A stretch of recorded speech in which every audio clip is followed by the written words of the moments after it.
Hello, welcome to Draft Utopia. Chris Ransom. Joining me is William Yanish, Joseph Potter. Today, top 30 defensive tackle rankings in maybe NFL Week 12, and then I think we're probably going to call it a day after that. But yeah, Big I'm going to news start with the Saturday. two first-round defensive tackles, Peter Woods and Dante Corleone. I have Woods graded slightly higher, but those are the Really? two that I do have round one grades on. I think Peter Woods out of Clemson is probably the top defensive tackle in this draft. So, I loved Dante Corleone last year watching him. I mean, I was one thing out of thought, maybe if he was going to enter the draft, but he would have gone quite a bit lower. It's definitely not a surprise that you're ranking him in the first round. I mean, dude can absolutely play. yeah. And I've got a few guys in round two. Starting off round, you want to say anything about Woods and Corleone before I get to these round two guys, Joey? Corleone's a guy I've been high on for a couple years, and you've known that. William, I know when I first got on the Corleone train, you weren't with us, but this dude's got a hell of a future. And I am thrilled at his play this year because he has met every expectation. He's stopping the run, he's rushing the passer, he's making a difference. He's a real difference maker in the ways that he's partially been a difference maker before. It's like you saw glimpses of the potential before, and now you're seeing it on full display. And I was disappointed he didn't come out last year, but at the same time, I'm glad he didn't come out last year because, man, we are seeing the full Corleone experience right now, baby. Yeah, Yep. for sure. Peter Woods and Dante Corleone should both be top 32 picks. I know Woods is ranked higher in a lot of the mocks I've seen.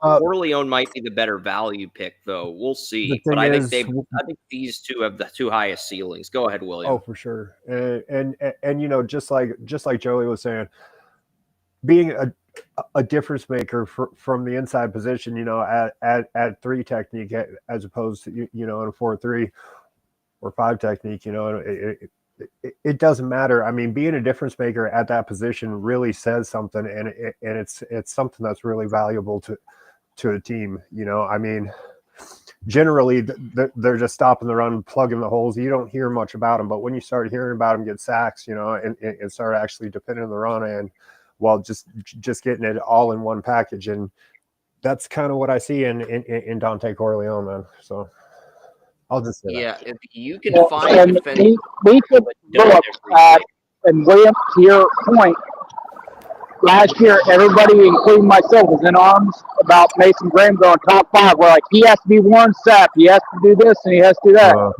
But at the same time, you're like, and we say that because we don't see him show up in the box score. It doesn't really show their impact, but because you are an inside. There are very few guys like Warren Sapp, like Aaron Donald. Those guys are so few and far between, and sometimes we kind of get wrapped up in that they have to be that if they're drafting in a certain position, and they really don't. They just have to be very good and difference makers because we're not going to see it in the stat line like you said. Yeah, and Peter Woods, he does everything well, too. Stops the run, rushes the passer. And defensive tackle is actually the 5th best position on the positional value pyramid. You've got the QB in tier 1, and then you've got left tackle, corner, and edge rusher in tier 2. But tier 3 starts out with defensive tackle, then number 1 wide receiver. So if you can get a really good defensive tackle that does everything at a high level, you could argue that's more valuable than having a number 1 receiver. You could also argue that having a number 1 receiver is more valuable if you value the passing game more. I think it really is a pick your poison type situation there.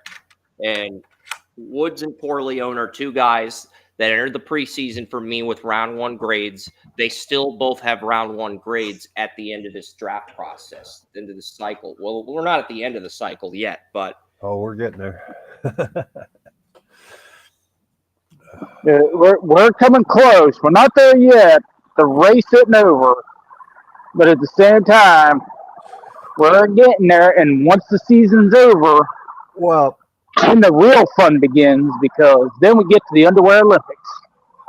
yeah, we get to Senior and that's Bowl, exactly we get to what the he's saying. Combine, the Underwear Olympics, then we get to Pro Days, It's and then we get to private workouts. So, yes. yeah, and that is exactly that. There are going to be some workout warriors generally at the defensive tackle position that really rise up because they go in there and bench press 225, freaking 50 times. Like what was that guy who played for the Lions? Igor, that one guy. He went in there and absolutely destroyed the combine. I mean, with the strength and everything else. And so there is that, I mean, as opposed to what we've seen on film, like Joey says, the Underwear Olympics, that's coming to a TV near you soon, or a podcast, should we say.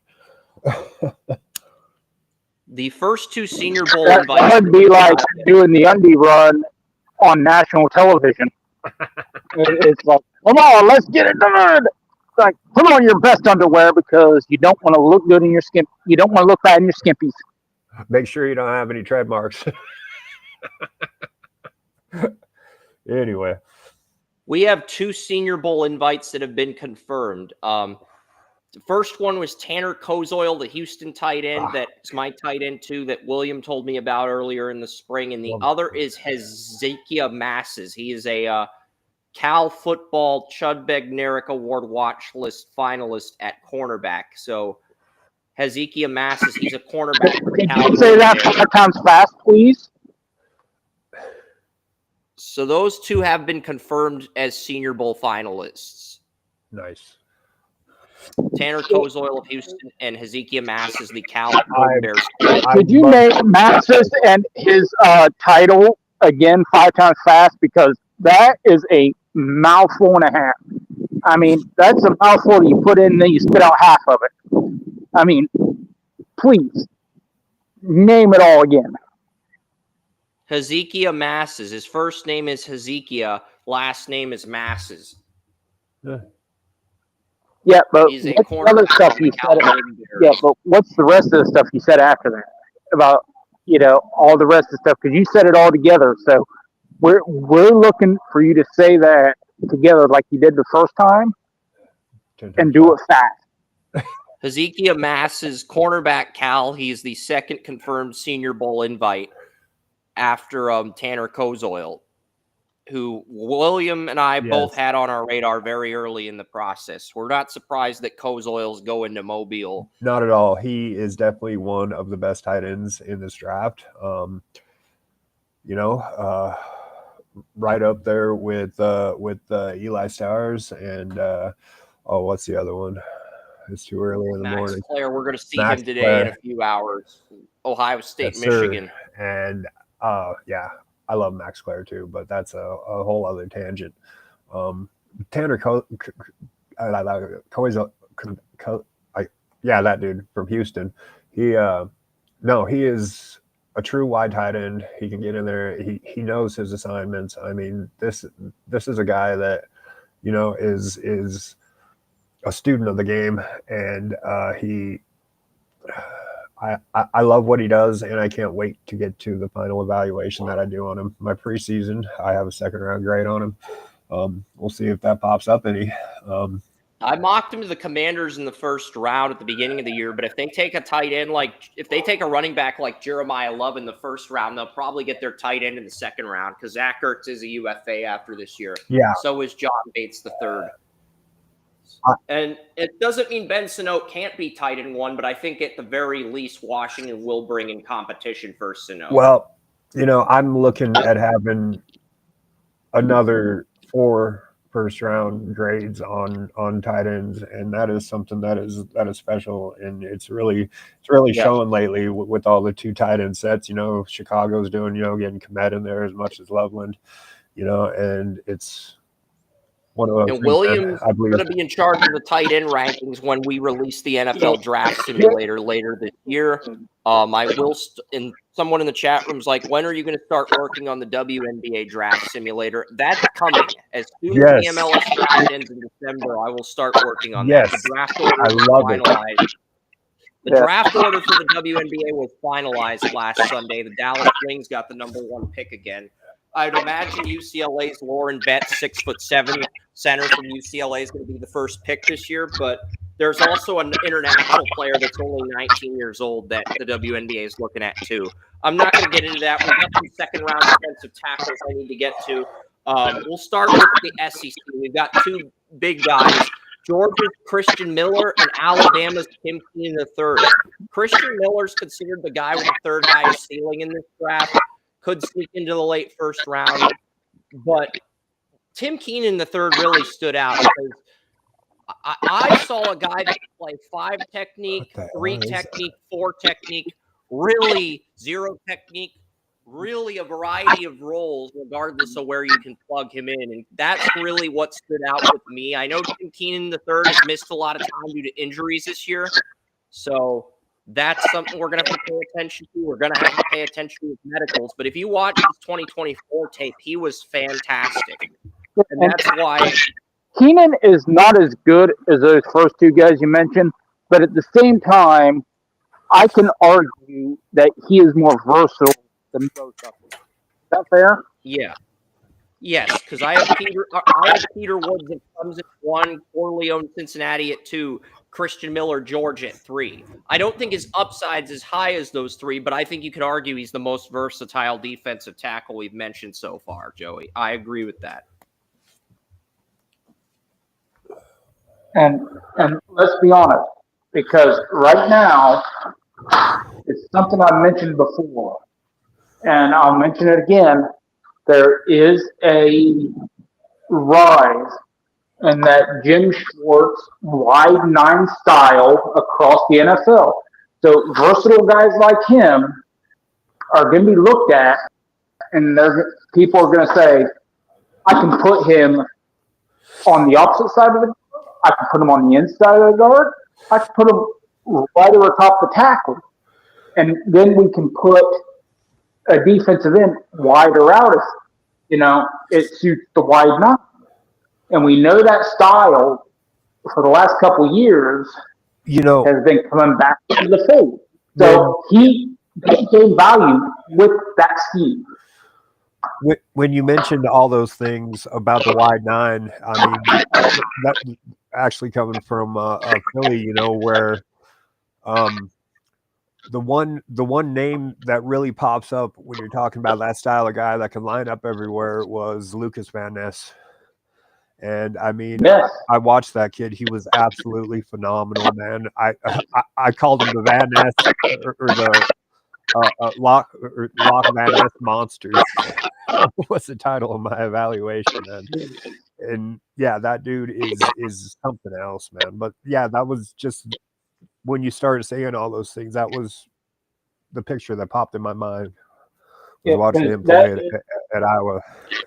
Yeah, because when I was coaching, it's like I would use 2 formations.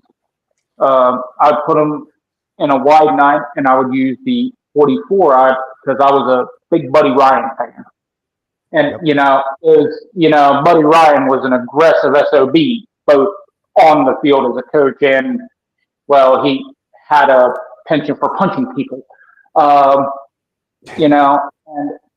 it was definitely something that I used and I really researched on how to do. And I became a fan of Jim Schwartz back in 2000 or so and I really think that style of defense is the style of defense that NFL teams are going toward.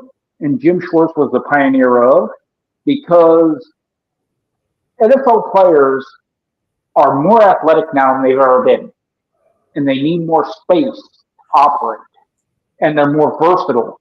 So those versatile athletic guys who can get in that wide 9 formation, especially the front 7, who will benefit more, which will help the defensive backs, those guys are the guys that you want to put into, and that includes nickel corners, because I'm going to include nickel corners in there because they can be part of the wide nine front system. It's that is I think so another very part of it important. is people are looking at what the Eagles built on the defensive line, how effective it was against Mahomes, and they're trying to copy that. The Broncos are trying to model their defense. The All right. Eagles, the Browns, Andrew Berry, they're trying to model their defense. Well, with the Browns, it's kind of natural because Jim Schwartz is their defensive coordinator.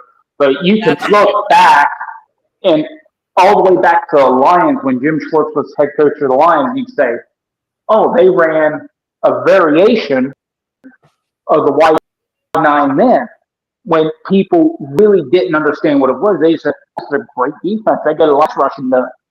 But now we kind of understand more about the thought process and what's being done. I think part of it too is they had two pass rushing defensive tackles at the time, Ndamukong Suh and Nick Fairley. That's part of the reason why that wide nine was so effective. But Nick we Fairley didn't was have a another one. comprehensive understanding of it then as we do now.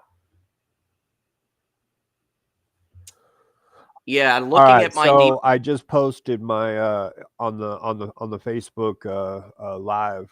I just posted my evaluation in the comments of Lucas Van Ness, so anybody listening can check that out. That was from first round mock. awesome. I've got a 95 for potential on Peter Woods. I've got a 95 for potential on Corleone. I believe that's lower than Mason Graham. I believe I had a 96 or 97 on Mason Graham last year. I will double check right now. I will double check right now before we get to our next. I had a 95 on Mason Graham. So I have the same potential grade on Peter Woods that I did on Mason Graham. Corleone's potential could be anywhere from a 90 to a 95, but I would argue I don't think Woods or Corleone's floor is as high as Mason Graham's, because my floor grade for Mason Graham last year was an 86 out of 95, which is really high for a floor. Most defensive tackles don't have a floor that high when they first enter the league. So while Woods and Corleone might have the same ceiling in terms of potential as Mason Graham, I would argue their floors are lower. Do you have a response to that, Joey, before I get to my final round 2 defensive tackle?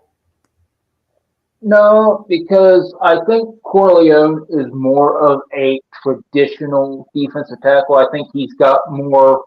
I think he's got some ability to play in the wide nine to make him a little more versatile. But I don't think he is going to be as versatile as some of the other defensive tackles that are in this draft or that were taken last year. Yep.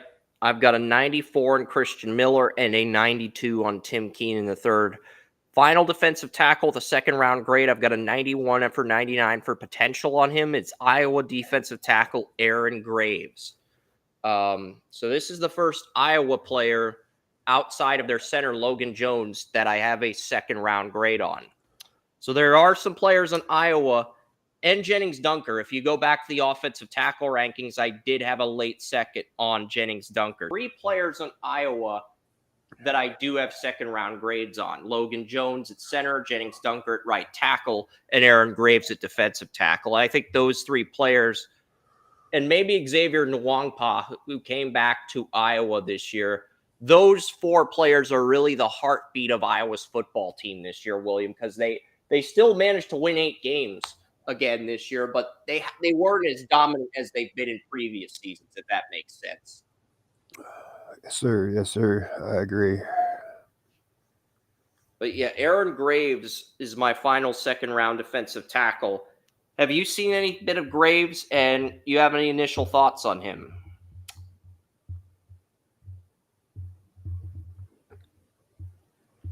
On that note, I'll get to the third round defensive tackles. I've got 4 defensive tackles with a 90 potential grade, all in the third round. We're going to start with Florida's Caleb Banks, because I think he's the best of this bunch. And then after Caleb Banks, we've got Landon Robinson of Navy, Lee Hunter of Texas Tech, and Rayshawn Benny, the Michigan defensive tackle. Yeah, Rayshon Benny didn't even start at Michigan last year. I think the Wolverines got him in the portal because Michigan had Kenneth Grant and Mason Graham at defensive tackle last season, I believe. So I am going to look up Rayshon Benny. I believe Michigan got him in the portal. I believe he can go as high as round 2. I think he has a lot of potential. And I think he's probably the victim of the coaching instability we have seen this year from Florida, as are some of the other players on that team with high I ceiling. was debating between putting Caleb Banks in round 2. I'll be honest. I had Caleb Banks in round 3, but I was debating putting him in the late second. That's how close it was, Joey. There was actual internal dialogue. Do I want to put him in round 2 instead of round 3? Because I was debating that. And if I'm debating that, that should tell you something. I think with all Florida players, it's a little more murky than it is even with other teams that have fired their head coach because there was turmoil before their coach was fired. Interesting. Rayshon Benny was Now, that's interesting. With Rayshon Benny, Michigan didn't get him in the portal. He stayed all 4 years at Michigan. He was DT4 when they had Mozzie Smith. He was DT3 the last 2 years. This year, he's DT1, and he's shown why he's DT1. Learning from the guys before, learning from Kenneth Grant, learning from Mason Graham, learning from Mozzie Smith. All 3 of those Michigan defensive tackles went in round 1. And Benny learned behind all of them, and now he's the DT1 at Michigan. So that's interesting with Rayshon Benny. So Banks and Benny probably stand out the most, but I do like what Lee Hunter's done at Texas Tech. I am a fan of what Landon Robinson's done at Navy. But again, the naval commitment, you don't know how that's going to affect him. And that's the big thing I'm looking at with this group. And yeah, no, this definitely, this draft in general, there's going to be some real decent defensive ends and defensive tackles come out of it. And like you said, I mean the coverage you're giving there, I mean, is just spot on, dude. I love it. So I've got 5 defensive tackles in round 4. The headliner is Darrell Jackson Jr., the Florida State defensive tackle. I've got an 89 for potential on him. I've got an 89, I think, for most of these round 4 guys. Tyler Odinyem and Grayson Halton, the Oklahoma defensive tackle, I have in round 4. Xavier Harrison of Ole Miss, I have in round 4. Amori Washington, Oregon defensive tackle, I have in round 4. And Peyton Zadroik, he's a defensive tackle on Air Force. I have him in round 4 as well. Nice. That's a good Russian name. I don't know if he's Russian or English. I'll look up Peyton Zadroik. I'm not quite sure how that's spelled, actually. It's Zdroik. Oh yeah, that's definitely Russian. But these days, just because somebody has a name doesn't mean that's so much in their heritage, or so much of their heritage, should I say? So that's kind of one thing that's getting forgotten. His dad was an Air Force. His dad and mom both went to Air Force. His dad was a football player as well. His mom was a swimmer. And his sister played softball as well as majoring in business management. So comes from a very good athletic family, and under the radar family, but a family of athletes regardless. Well, if you're at the Air Force Academy and you're getting NFL attention, yeah, I mean, he's definitely that makes sense. I mean, coming from a family that has all that. Man, he's only 6 foot. He's a little short guy, but 275 pounds. That's crazy. He must be like just completely muscled up, dude. He is muscled up. Think of the Thing from the Fantastic Four. That's kind of what I see Zadroik as. He's like a real life version of the Thing from the Fantastic Four. I'm actually looking at his name, and I'm thinking that's a little bit more like in the Baltic states, Lithuania and what do you call it? Says he Latvia was born in and America Estonia. and played high school football in Right, California, right. but we don't see like his last name does not sound typically American. It doesn't. It does. Maybe it is American, but it doesn't sound American. Ah, Polish. Polish. Yep. That's right next to Lithuania, so that's part of it. So yeah, I got Okay. it. Let me. That's why it was making so much sense. All right. That's my heritage, so we're good. All right.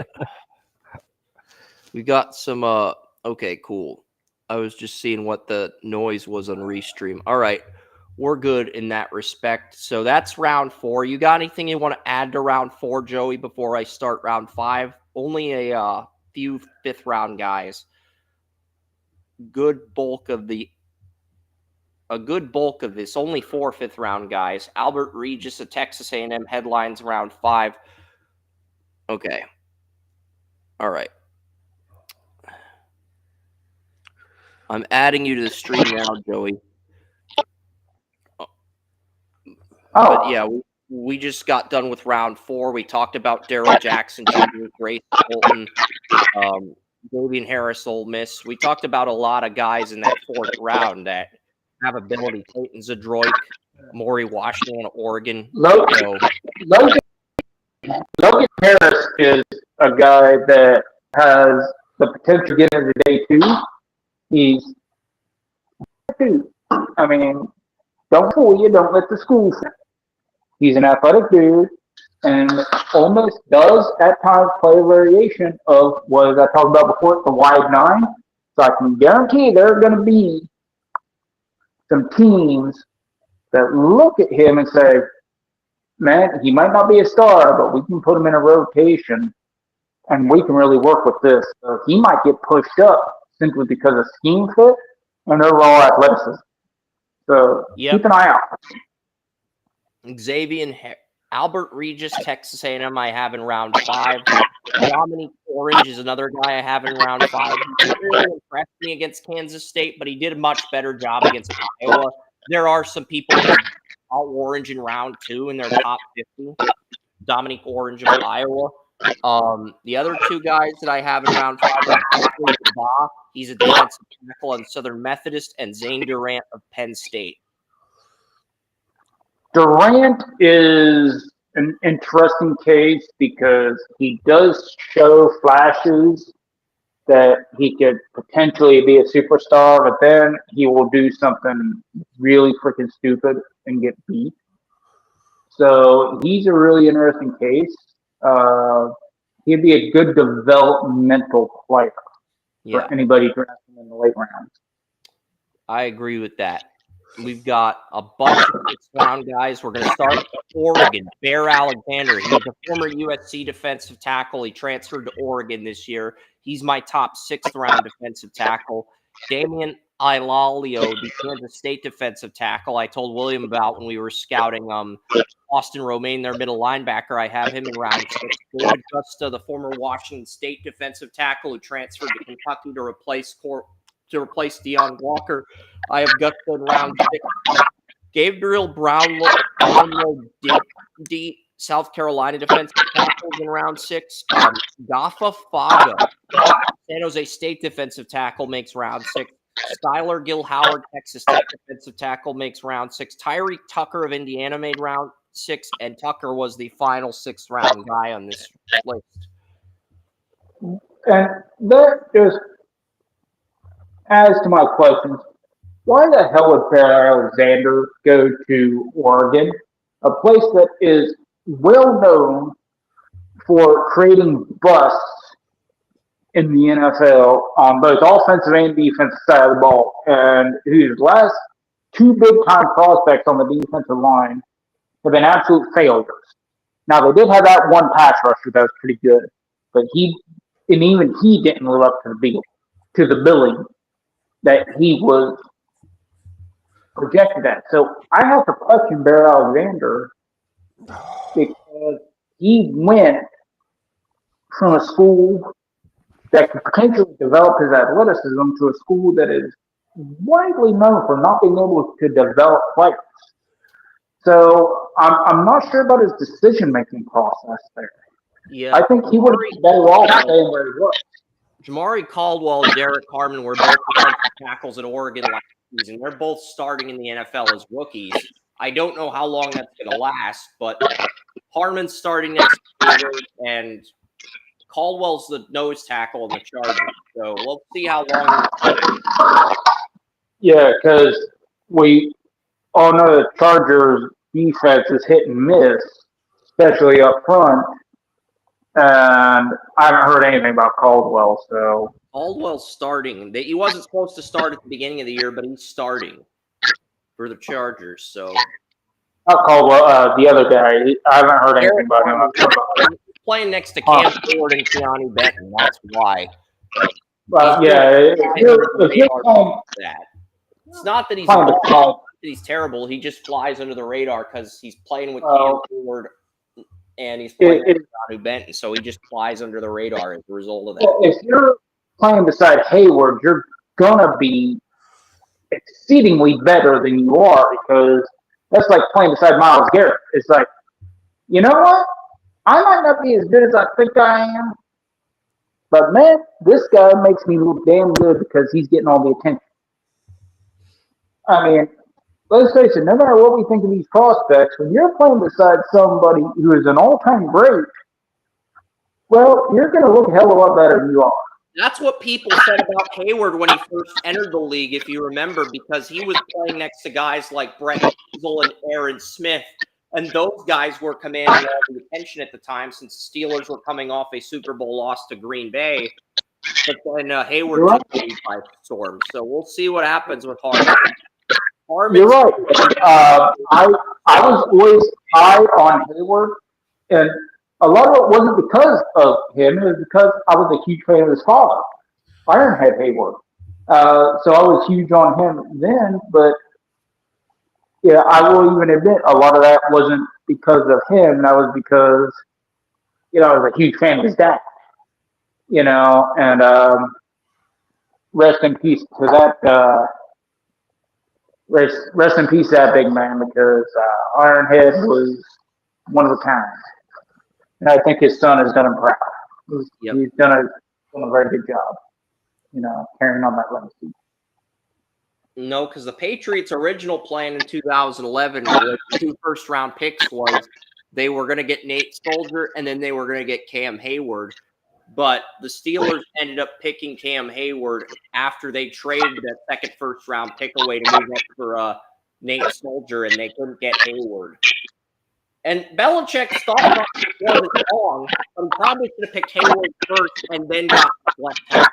Because both Soldier and Costanzo both had to peak at the same time. They both did well in their rookie deals, but they both did horrible after that.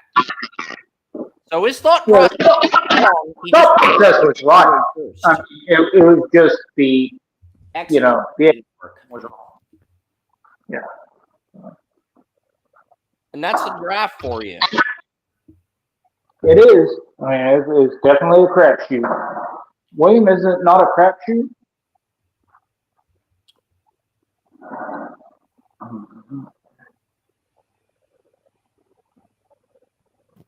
Got 5 more defensive tackles in round 7. Braxton Felly, boys. You ready, William? You back? Yeah, I'm back. All right. Isn't Joey asked you if the draft's a crapshoot? Isn't it? Oh, the draft? Yeah. A crapshoot? I wouldn't say so much. If you have a chance to interview the player, talk to them, get to know what kind of person they are.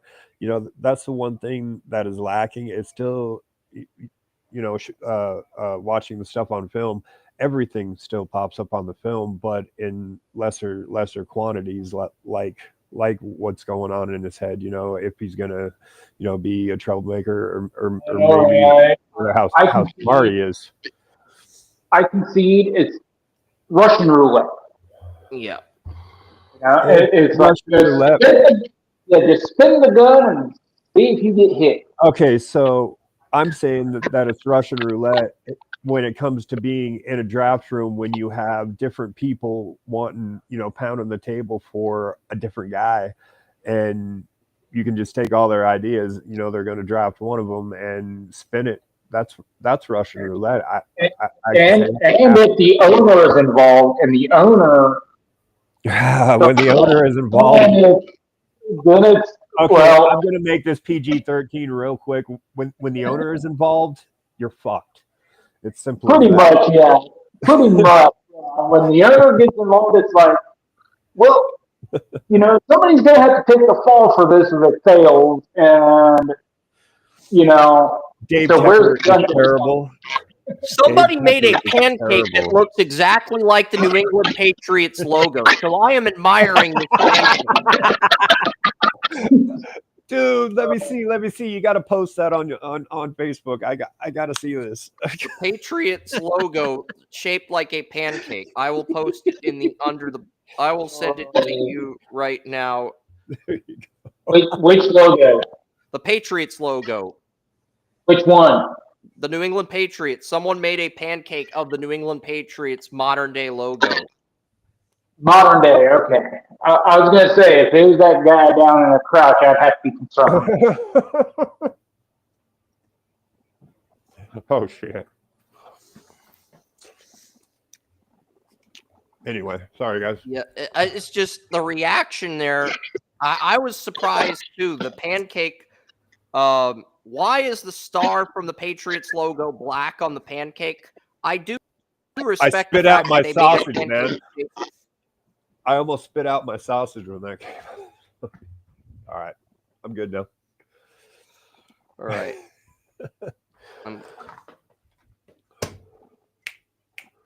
Take my dog out. There's 5 defensive tackles left. We're going to start round 7 with Braxton Felly of Boise State. Another guy I like in the late round, TJ Fati, Arizona State defensive tackle. Chris McClellan, the Missouri defensive tackle, comes in at 28. DeMonte Capehart, who plays next to Peter Woods at Clemson, kind of gets overshadowed by Woods, the top 2 tackle in the draft, comes in at 29. And wrapping up this list at number 30, Keanu Tanuvasa, BYU. So that is the defensive tackle rankings from 1 to 30. And it's a strong group, but there's no teams on bye weeks today, so we won't be breaking down any contracts today after breaking down 6 last week. We're not going to break down any contracts today.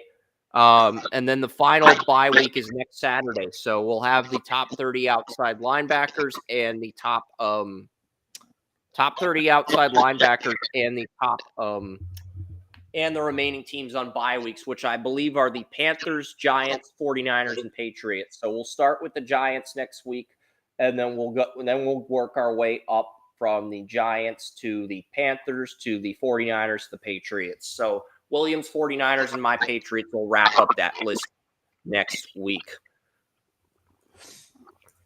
Right on. We're done posting running backs on the weeks 10 through 12. We had Jonathan Taylor, James Cook, and who is the third running back I'm thinking of? We had Kyron Williams. We had Jonathan Taylor, James Cook, Kyron Williams on the cover of the site the last 3 weeks. Now we're going to have edge rushers on the cover. We had Aiden Hutchinson on the cover this week. We're going to have Myles Garrett on the cover next week. For up to me personally, I would have gone with Josh Jacobs for the Packers, but we had a vote for week 14. We put all the best players on each home team, and Myles Garrett won the vote unanimously. Even though the Browns are 3-8 and the Titans are 1-10, that does not matter to our audience. So on that note, we're going to get into these week 13 games. Daniel Keyser picked all the upsets on Thursday. He picked the Packers, he picked the Cowboys, and he picked the Bengals. Good job, Daniel.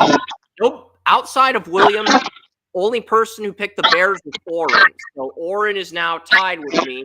I'm 0-4 on the week. Tony Mario's 0-4 on the week. Wes is 0-4 on the week. Kerm is 0-4 on the week. Joey's also 0-4 on the week.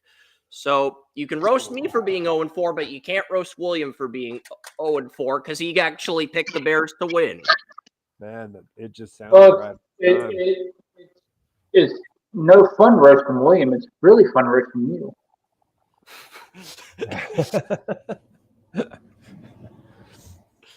0-4, man.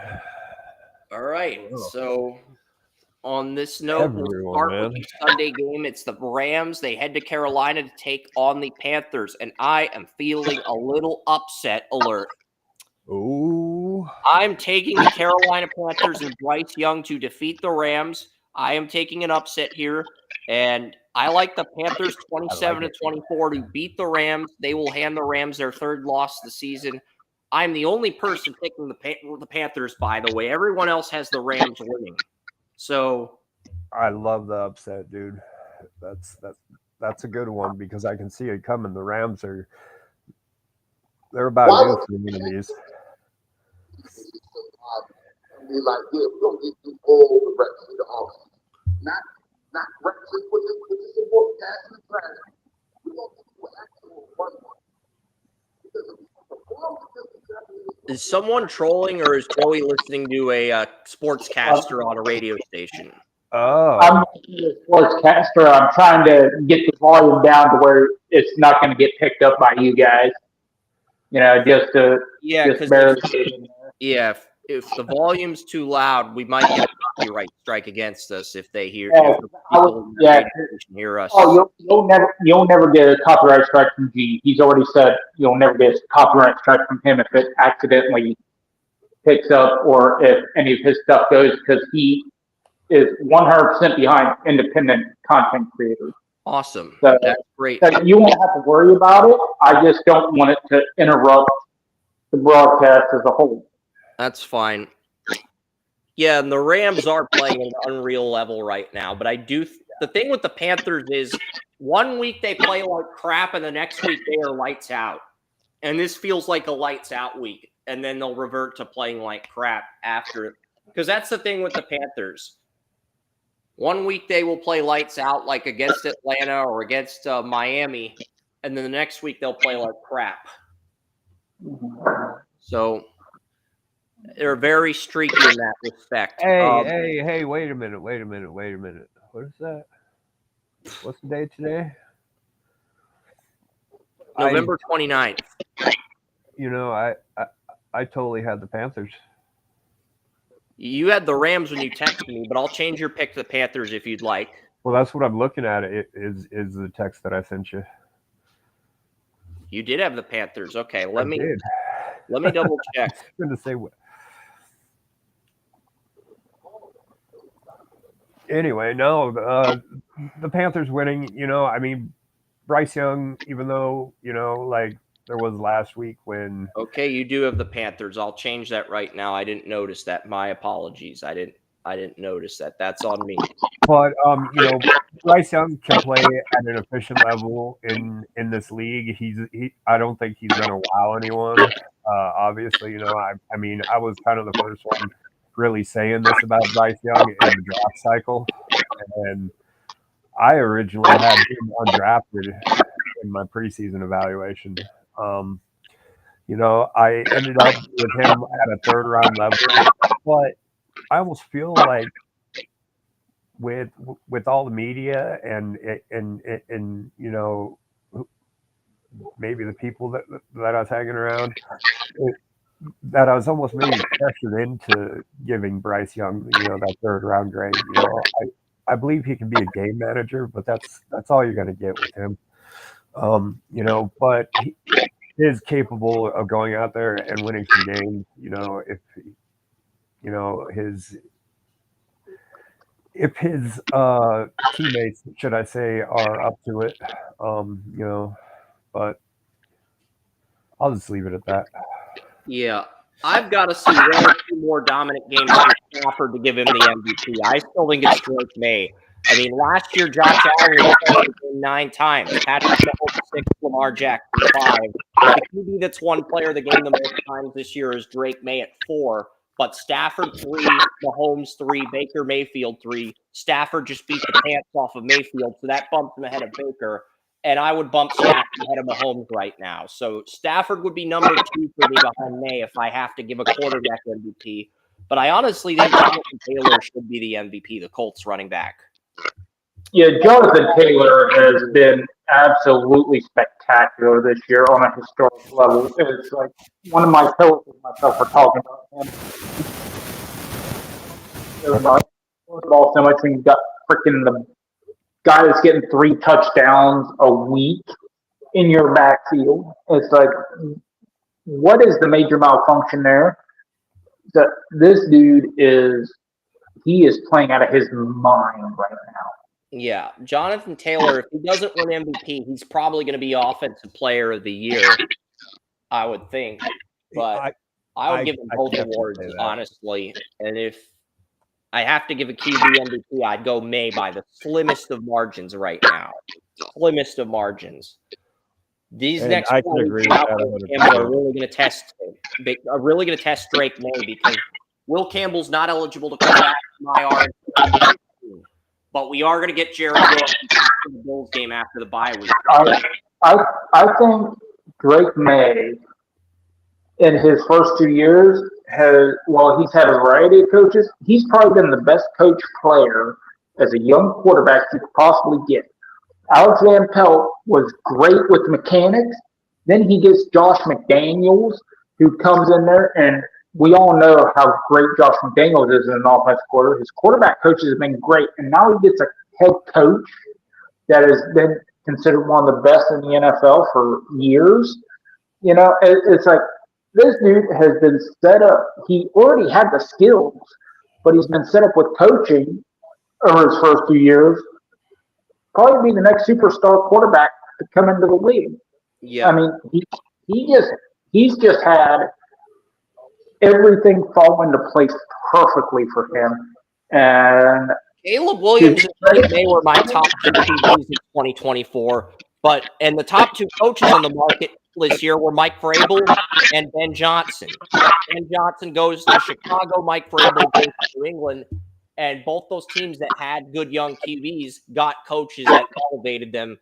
And with the Bears yesterday, they beat the Eagles very convincingly.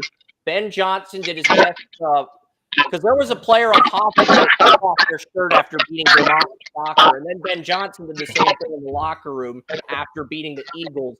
And a part of me is wondering if Ben Johnson stole Dan Campbell's mojo like Dr. Evil and Austin Powers. Did Ben Johnson steal Dan Campbell's mojo? Thomas Coburn agrees with me. That's what happened. Ben Johnson, he stole Dan Campbell's mojo. Yeah, well, going back to Drake May, you know, I mean, he was my quarterback one, and we were talking about, you know, coming from sports families, you know, and that's exactly where Drake May comes from. You know, both his brothers playing baseball. I think one playing basketball. You know, and they all played at UNC. You know, and I mean, but him coming out, it was just obvious. I mean, he had an absolute rocket for an arm, and just the way he looked when he had Josh Downs. You know, Josh Downs had over 1,000 yards and I think 10 or 11 touchdowns. Yeah, that year.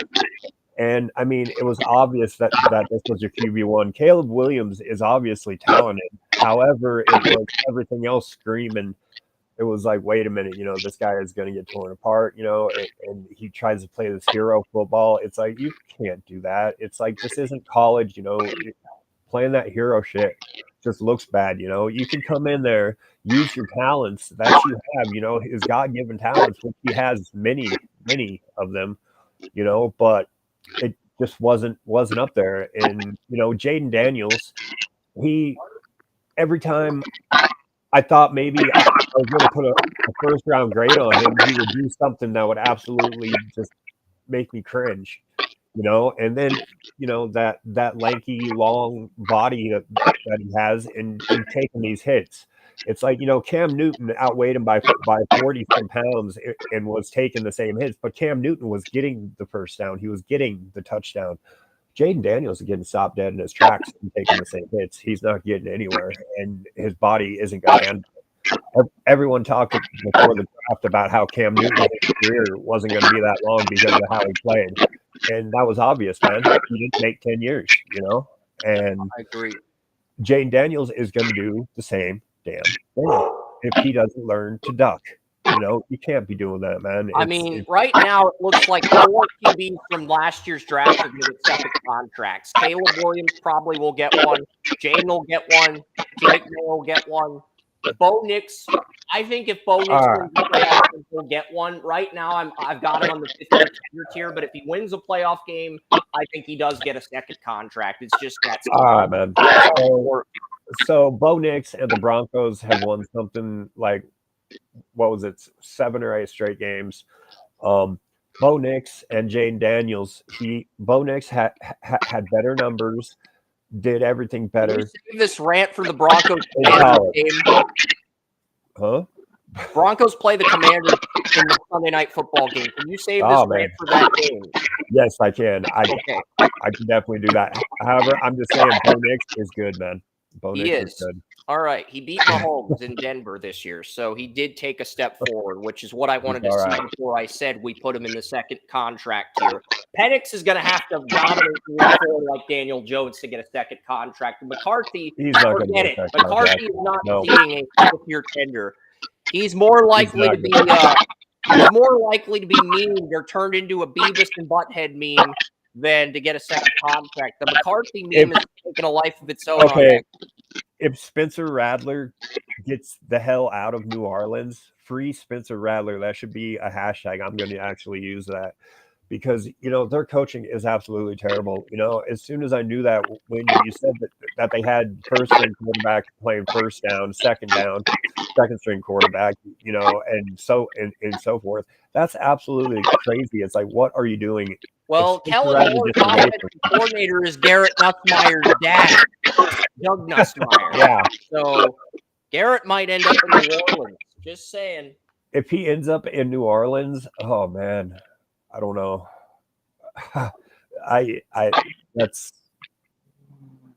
Hopefully they just get canned and go somewhere else, and then they can, get, Nussmeier over there, because I don't want to see the same thing happen, to Spencer Rattler and Jake Hader, my QB2s, two drafts in a row, and Nussmeier is, he's my QB1 until I see somebody who says otherwise.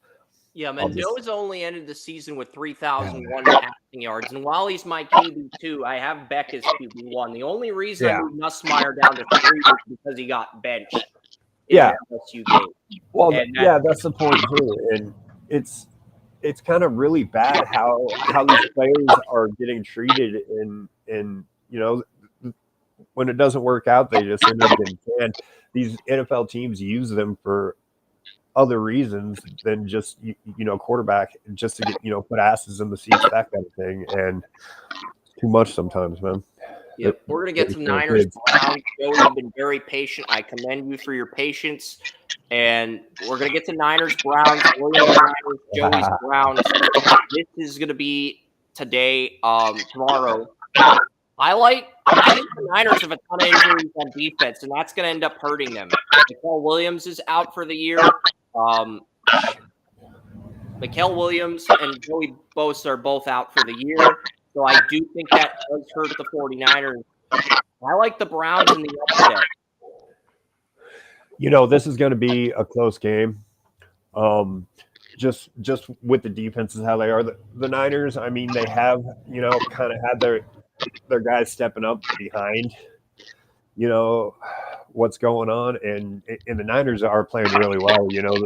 They're at the top of the NFC West for a minute. It's going to be interesting because of what happened. Brock Purdy played these guys, and the Browns actually got them, 19-17, something like that. And it's going to be another one of those games, and it's going to be the most efficient quarterback.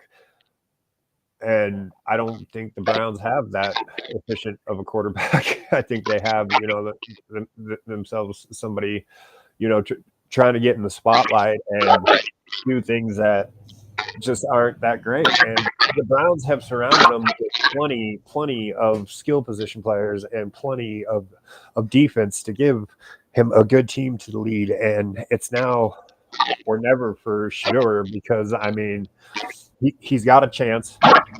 And when it comes to this is going to be one of those games where he can say that because of who the Niners are this year, because they're actually playing pretty damn well. For all the injuries that they've had, they don't have a receiver. I mean, Pearsall is finally coming back, but he didn't do anything like last week. And Ayuk out for the year. It's just all the way down. Jennings is a diva. He is one hell of a tough player, and he does some great things. That he's had to do to get on the field, being whatever. I think he was a 7th-round draft pick or something. It was a low pick. Yep. But I mean, is he still that number one receiver? I mean, it's I don't see that. I mean, he's just. I don't think the Niners have a number one receiver at the moment, unless Pearsall just suddenly peaks and becomes a number one receiver. I had Pearsall graded out as a number 2 receiver, but at the end of the draft process, I saw he might have Pro Bowl upside. That's why I moved him from like the 5th to the 3rd round. But that 2024 was such a deep receiver draft. You can't really fault the Niners for picking him in the 1st round yet. Them drafting Pearsall over like Ladd McConkey, he was the next pick to the Chargers, and some of those guys, Xavier Legette. I mean, Xavier Legette was a great pick. I think Worthy was picked before him, though. Worthy was the Chiefs traded up with the Bills to get Worthy, and then the Niners got Pearsall. And then the Bills got Keon Coleman. And Keon Coleman. And I think the Bills traded down with the Panthers. Panthers moved up for Legette. Legette was picked right after. It was 4 receivers in a row, wasn't it? Something like that. Yeah. But okay, Pearsall, I actually love the kid. I mean, he is a tough dude, and I mean, not just on the field. He is a tough dude, like getting shot in the chest, and then he comes out wearing his Rolex. So he's got his own watch story. When it comes to things like Shedeur Sanders, we've got our watch guy over here that actually, got shot in the chest for his, survived, still has his Rolex. Yeah, the Niners are going to move on from Ayuk after this year. So Pearsall's more number 1 guy moving forward unless the Niners draft another receiver. Yeah. That started with Deebo Samuel, and he started complaining about a contract. He finally got his. That was a year before. And then Ayuk started doing it. It was like, dude, just get these guys out of here. It's like, then Jennings, starts wanting a contract. It's like, man, I really hope that they don't like screw this all up with Pearsall. I mean, Pearsall is, like I said, he's a tough dude. I'm not sure if he can be a number 1. He never had a quarterback at Florida, so didn't get to see much of him. I mean, it was one of those things. It was a crapshoot taking him. I feel because of that pick. But Kyle and John Lynch, they saw something in this kid, and maybe it was that toughness, and that's the same reason that they have Jennings as well, and.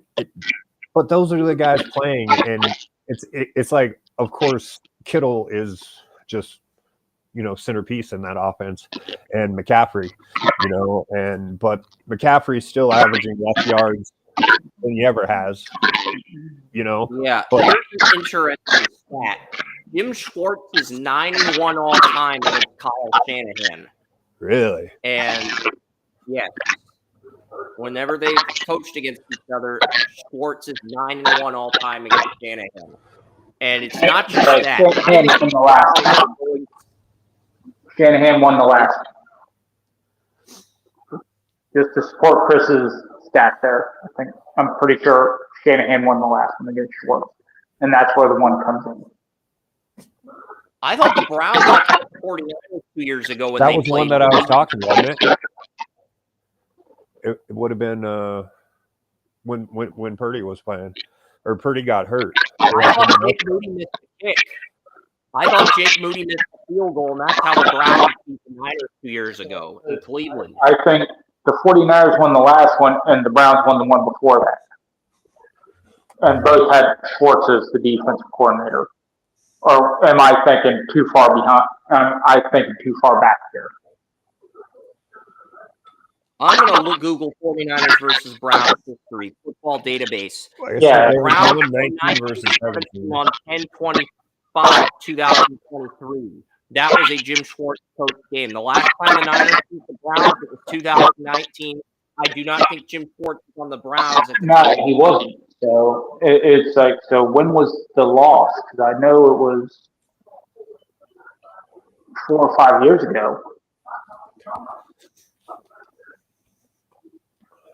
Yeah, they're 8-1.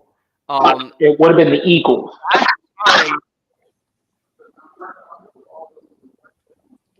Okay, so Schwartz, key matchups and game.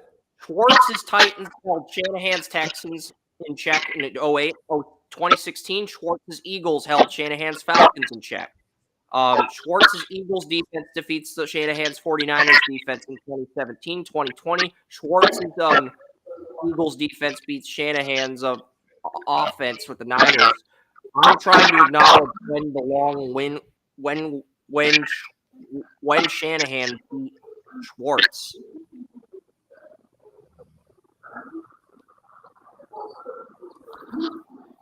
So that's what I'm not. That's what I do not know. Well, I wish I knew that. yeah, But we know the overall record. We just can't pinpoint the game where the loss was. But yes. it's that point still stands, and that's a very good stat, Chris. So you did a good job there. Thank you. And for some reason, I told Joey last week on the podcast the Browns are going to score 42 on the Niners. I've got the 49ers getting 24 on the Browns, but I've got the Browns getting 42 on the Niners. And this was a split decision game. Tony Mario, Andrew, Wes, William, and Daniel took the Niners. Tracy, Tony Mario switched from Cleveland to San Francisco, but me, Orrin, Joey, and Tracy like the Browns. The rest of the staff likes the 49ers to beat the Browns in Cleveland. But William, I give you credit because you actually did your research. Unfortunately, you did your research with the national media, who, when it comes to Shadur, is living about their hatred through Dion, because Dion threw the landscape horrifically. And they're running through people like Mary Kay Cabot, who have been spouting crap from Kevin Stefanski, who does not like Shadur for whatever reason, but they coexist because, coach and quarterback. So I give you credit for your research, but you have to watch the alt 22s every week and, really keep up with it to find out what's actually happening, because the media is not going to give you the exact that you need.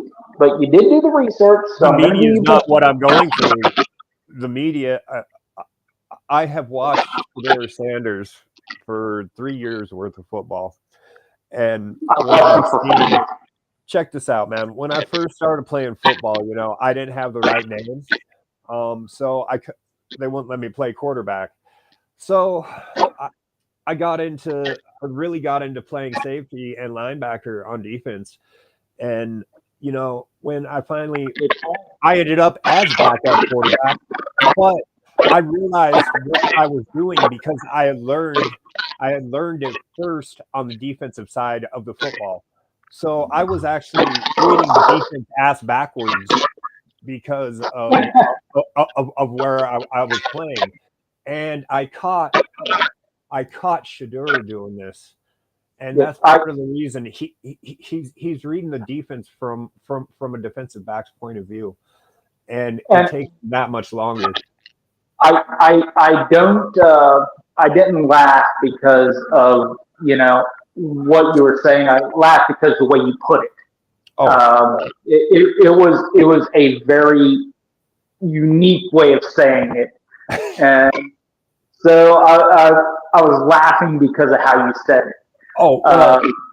That definitely goes because of it's like that's trying to explain it to someone else, like what is happening here, and it's like what the media. It's accurate, yes.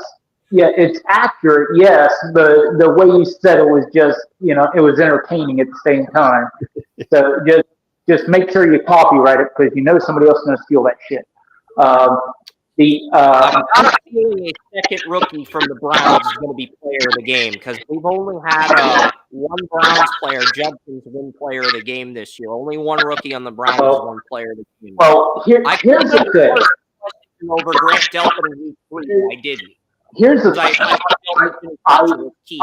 I do not go against Williams, what Williams said, because as a former coach, I've seen it happen. So he is 100% correct on that thought process. But that also, as William will know, is also going to give him a little bit of a different perspective in seeing things.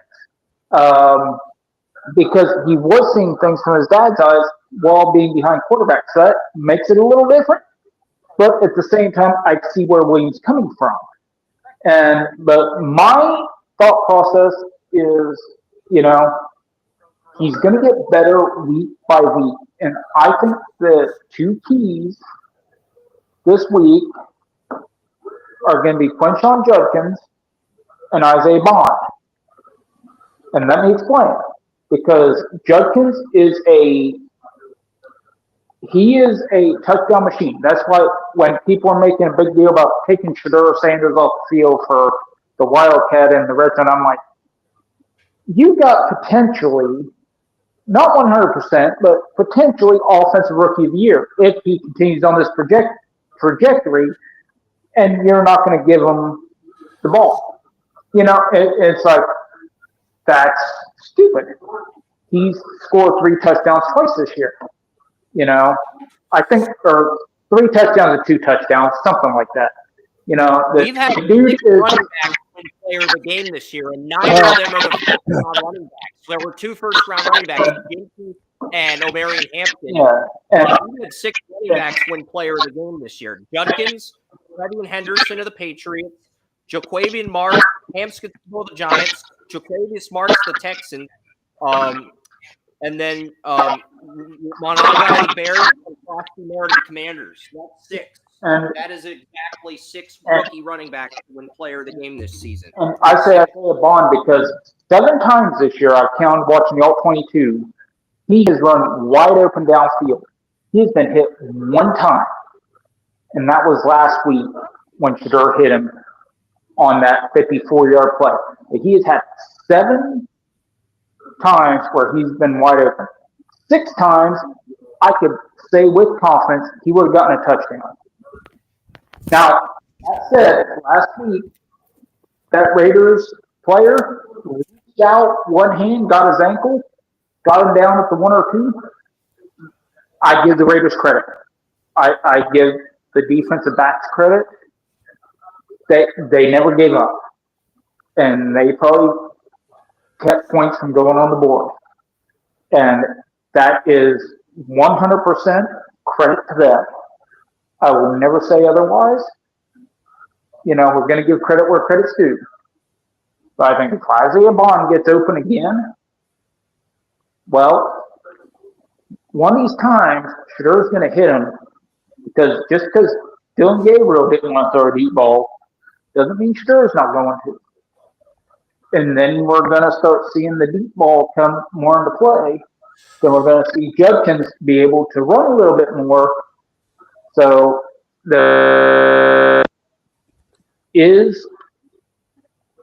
are the 49ers going to be able to... Only corner on the Niners that I really respect in terms of talent is Renardo Green. But there's some Niner fans that think Lenore is better. And the Niners, those 2 corners are going to have to defend Judy, and they're going to have to defend... Well, if they're defending Judy, I wouldn't be too concerned about that at this point because he's either going to drop the ball or fumble the ball. So, I wouldn't... Maybe Judy because he's bigger, but Judy, he's more likely to cause an interception than he is to, or any other type of turnover than he is catch touchdown. So, I wouldn't worry about that at this point. William probably agree with me on that one.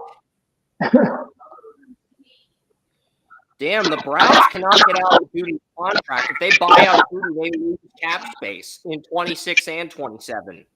Yeah. So they're stuck with that contract. Well, this is the first year of his new contract.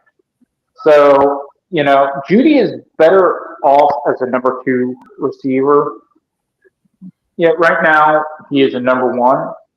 That's why I say Browns have to draft a number 1 receiver with their first pick. I think Jordan Tyson's the best receiver in this draft. He re-aggravated his hamstring, so we'll jump him because of the medicals.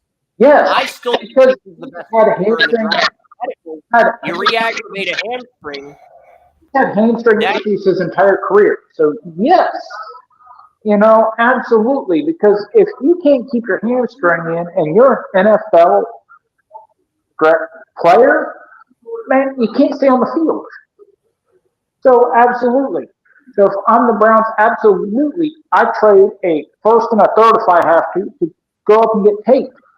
Because the Browns are going to have a top 8. Because the Giants, they pretty much they don't need an edge rusher. They don't need an edge rusher. They don't need a safety. So they're either going to take the best tackle on the board, Spencer Fano, as a right tackle, or they're going to take the best receiver on the board at 2 to pair with the neighbor. I also give the 49ers credit here because it would be disingenuous for me not to. They should have been dead to rights in several games this year that they won due to injuries. They found a way to pull it out.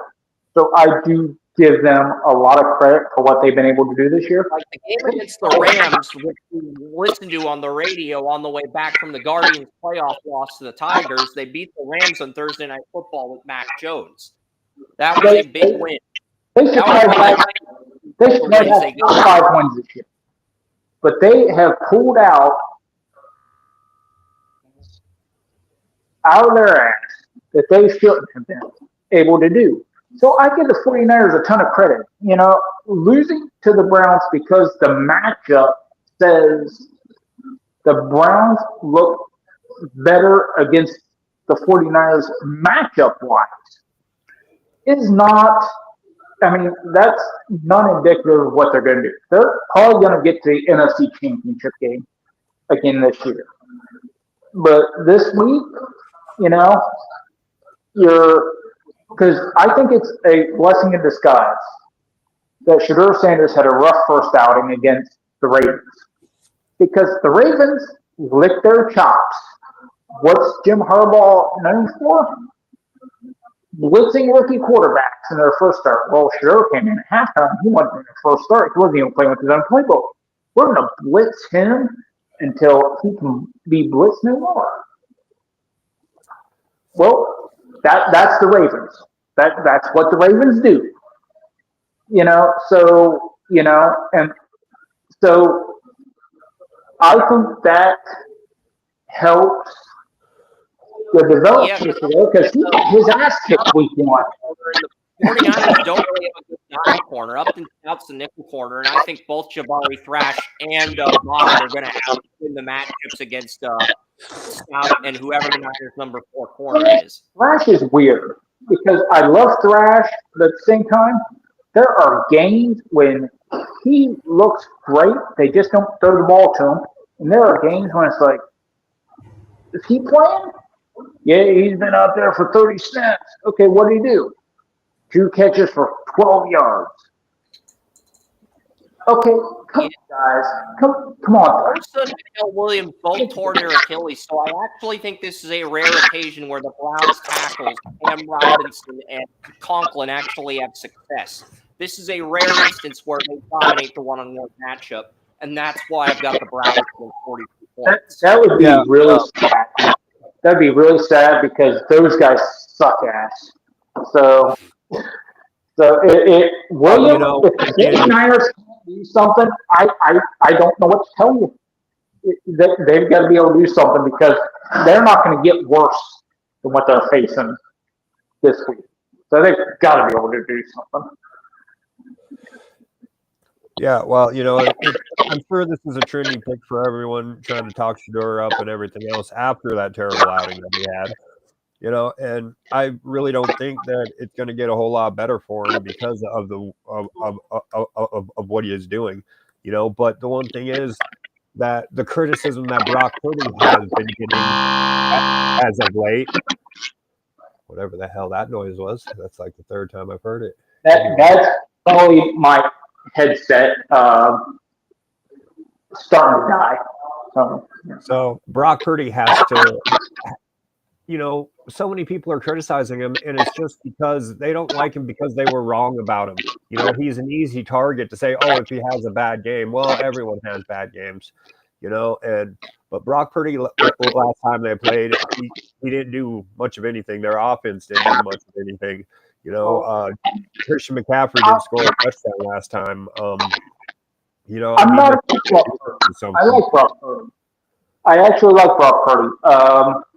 And for everybody saying Shedeur had the bad game against the Ravens, he also had the great game against Carolina in the first preseason game.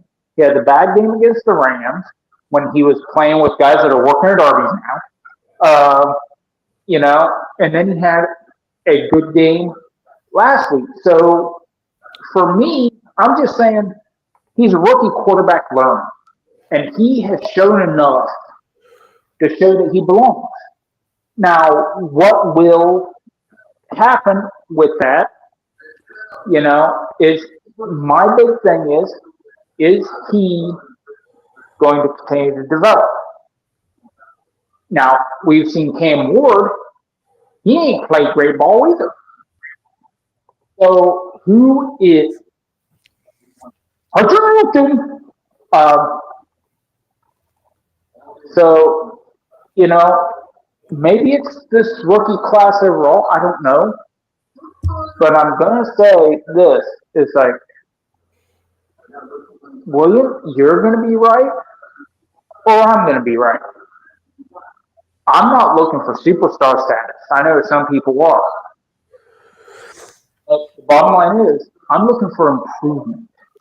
I think only 5 first-round rookies have won Player of the Game this year. Will Campbell, Egbuka, Malachi Starks, and Josh Simmons. Those are the only first-round rookies that have won Player of the Game. There have been more second, third-round picks that have done better this year than the first-round picks, as strange as that is to say, Joey. There have been more late-round picks, day 2, day 3 picks that have done better than day 1 picks, as strange as that is.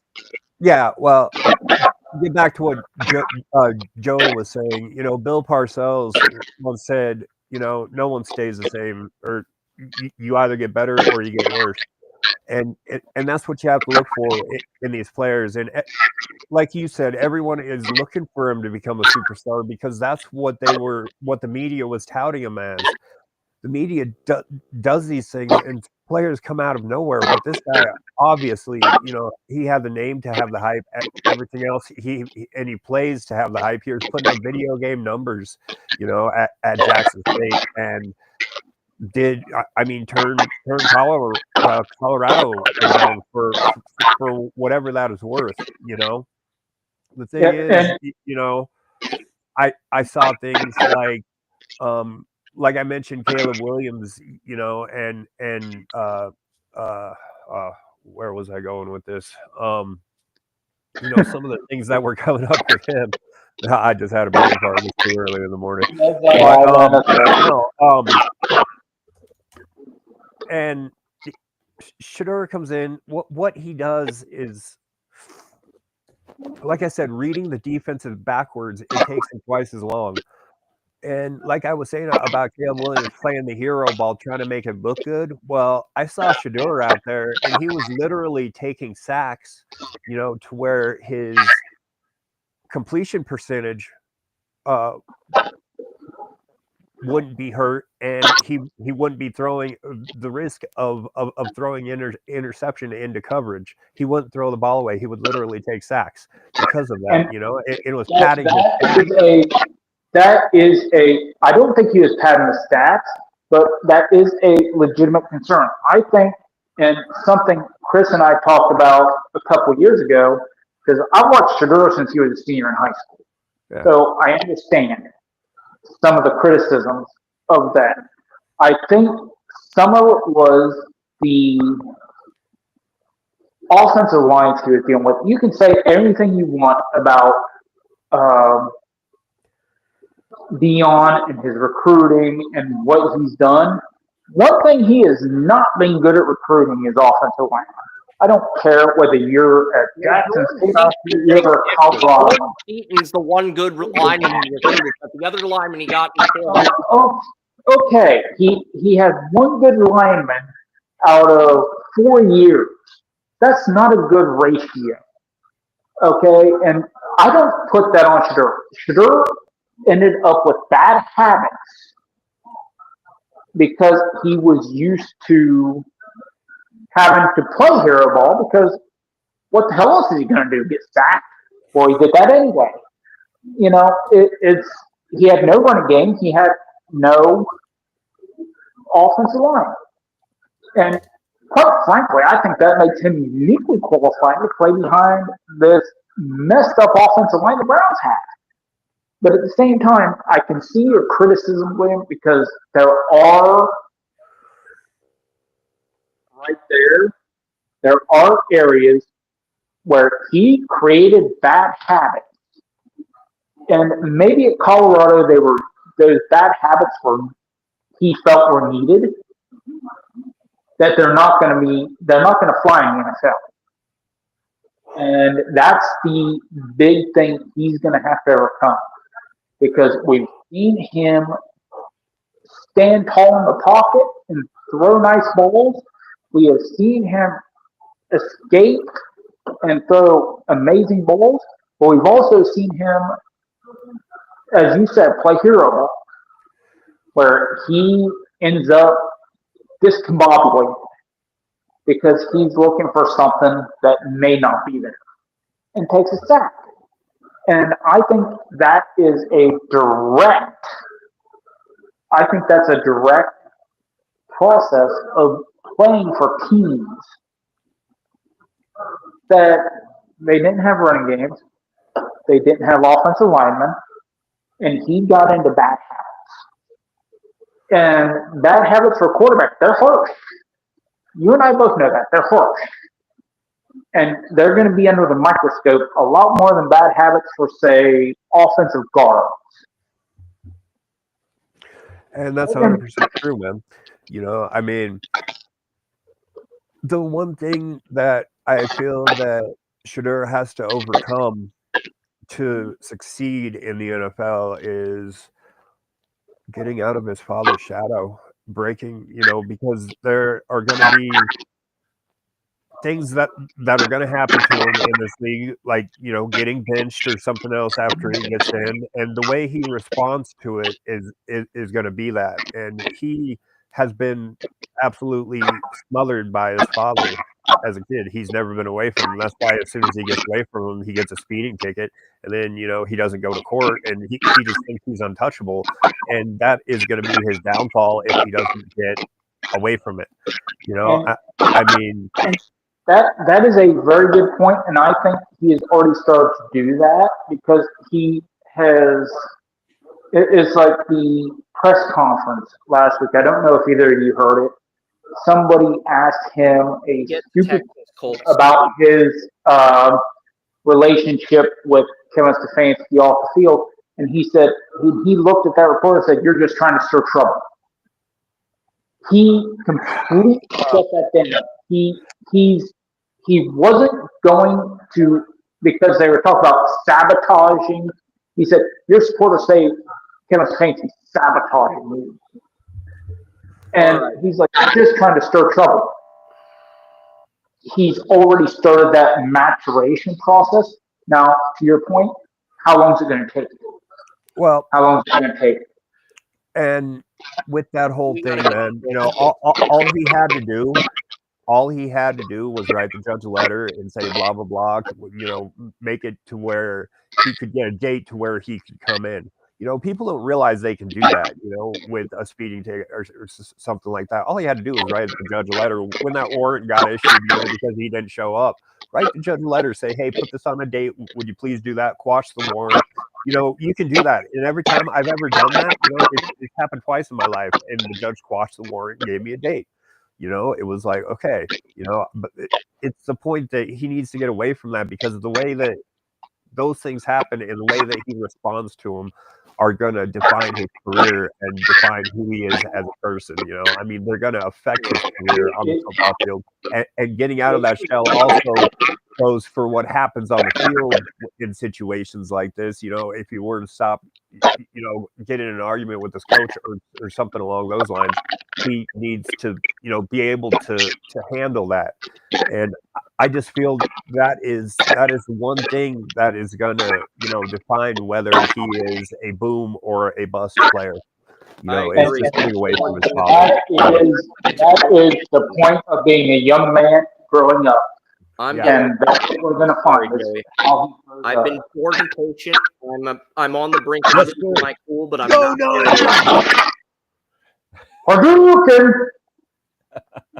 I'm on the brink of losing my cool. I'm not quite there yet, but I want to get the Colts Texans. I've been very patient. I've wanted to get to this. I was trying to joke it off. You guys are doing such a good job ranting.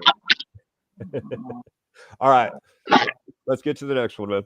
All right. Texans and Colts. I'm going to go over. People think I don't have a spine. People still think I'm bold enough to pick 3 upsets in a row. You're wrong. I'm taking the Texans to beat the Colts this week in Indy. This division is going to get a lot more interesting, and I think the Texans are going to continue their hot streak, and they're going to go into Indy and beat the Colts 24-21. I'm also the only person picking the Texans to win. William and me are the only two that picked the Panthers. I'm the only person picking the Texans to beat the Colts. And, Danny Dimes is going out there with a broken fibula. I actually just got over this, not very long ago. So I can understand how he's going to play. That Texas defense is hella tough. They have some good corners and really good safeties. Just who they are. And I like that because, India's had, they had the number 1 offense there for a minute anyway. I'm not sure if they still do.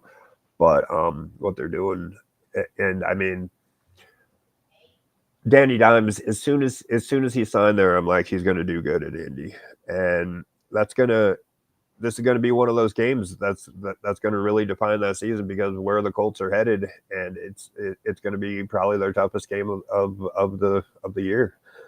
So far. They got to play the Jaguars twice and the Texans twice, and if they lose both those games. They also got to play the Niners down the stretch. Their home stretch is really tough. Yeah. The Colts. I think they could go 10-7 and miss the playoffs. They got it. And that's versus Texans, at Jaguars, at Seahawks, versus 49ers on Monday night, versus Jaguars, and at Texans in Week 18 to end the year. And that's why Jones is playing. And, Jones is playing too because he doesn't want to lose his job. But you see what it's going to be to this team, and missing the playoffs. That sacrifice. You were really critical on Danny, and I know the kid's got talent, and he's got a running game and a tight end. He's got some flashy toys there, Josh Downs. There's only one scenario where the Chiefs can make the playoffs, and I don't see the Chiefs missing the playoffs. They have to win out, and they need the Jaguars to win the division, because if the Jags get a wild card, they get it over the Chiefs. Yeah. Because the Jags have a head-to-head tiebreaker over the Chiefs. The Chargers are going to have a head-to-head tiebreaker over the Chiefs, even if the Chiefs get even with them, assuming the Chargers sweep the Broncos in Week 18, and the Bills are going to have a head-to-head tiebreaker over the Chiefs. So what's the Chargers record? Chargers are 7-4. The Broncos are 9-2. So I think the Chargers would own the head-to-head wild card tiebreaker over the Chiefs if the Broncos won the division. Yeah. I also believe the Bills would own the head-to-head tiebreaker over the Chiefs if they went 11, 12-5, and the Jags, if they go 11-6 and the Chiefs go 11-6, and that decides who's the 7th seed, the Jags get in. The Chiefs do not. Yeah, and the Chargers are a team that no one's really talking about. they've started to really get something together going out there in LA. I mean, for being the whatever you I've want to got the call them. Texans winning this game, but I do think the Colts can win the 2 home games against Jacksonville and the 49ers. But they've got to win this game, and they've got to win those 2 games to get in the playoffs. Well, actually, if they only won those 3 games, they'd be 11-6. They'd be tied with the Chiefs.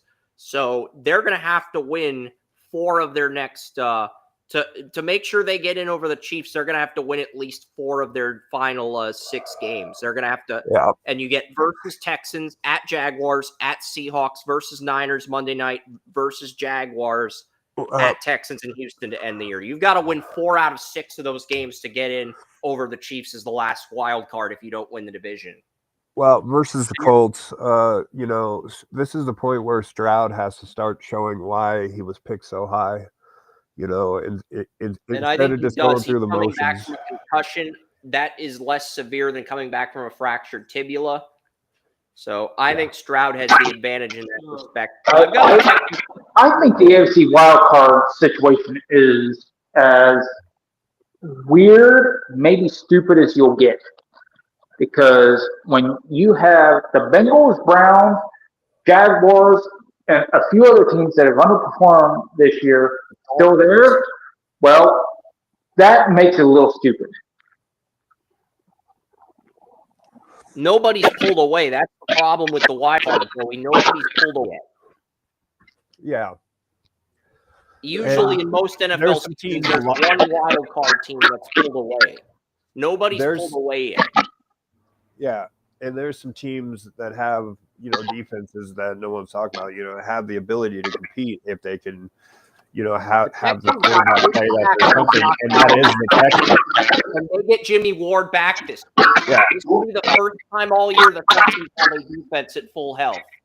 Yeah. That's why I'm taking the Texans to beat the Colts. And, CJ Stroud, when he came out, I had him compared to Jared Goff, and it's like the point that, he can put up the numbers, he can do these things, but, he has to show that he can win games when needed, and he has to show that he is a leader and not just some, mediocre quarterback. That's what I'm looking for this week. And, it's definitely, like I was talking about Daniel Jones and how tough he is. He has to show, the same thing and show that he's not just some loser, and another team that has defense, has the skill position players. It's like, this is going to be one of those good games that's going to probably be a really big part of the wild card, whoever gets the wild card and such. So, yeah, because I think what will happen this week is the Texans will move into the 7th seed and it'll create all this drama. And I'll explain how they'll move into the 7th seed as we progress through these games. But I'm going to get to the next game. It is the first lock of the week. It's Saints-Dolphins in Miami.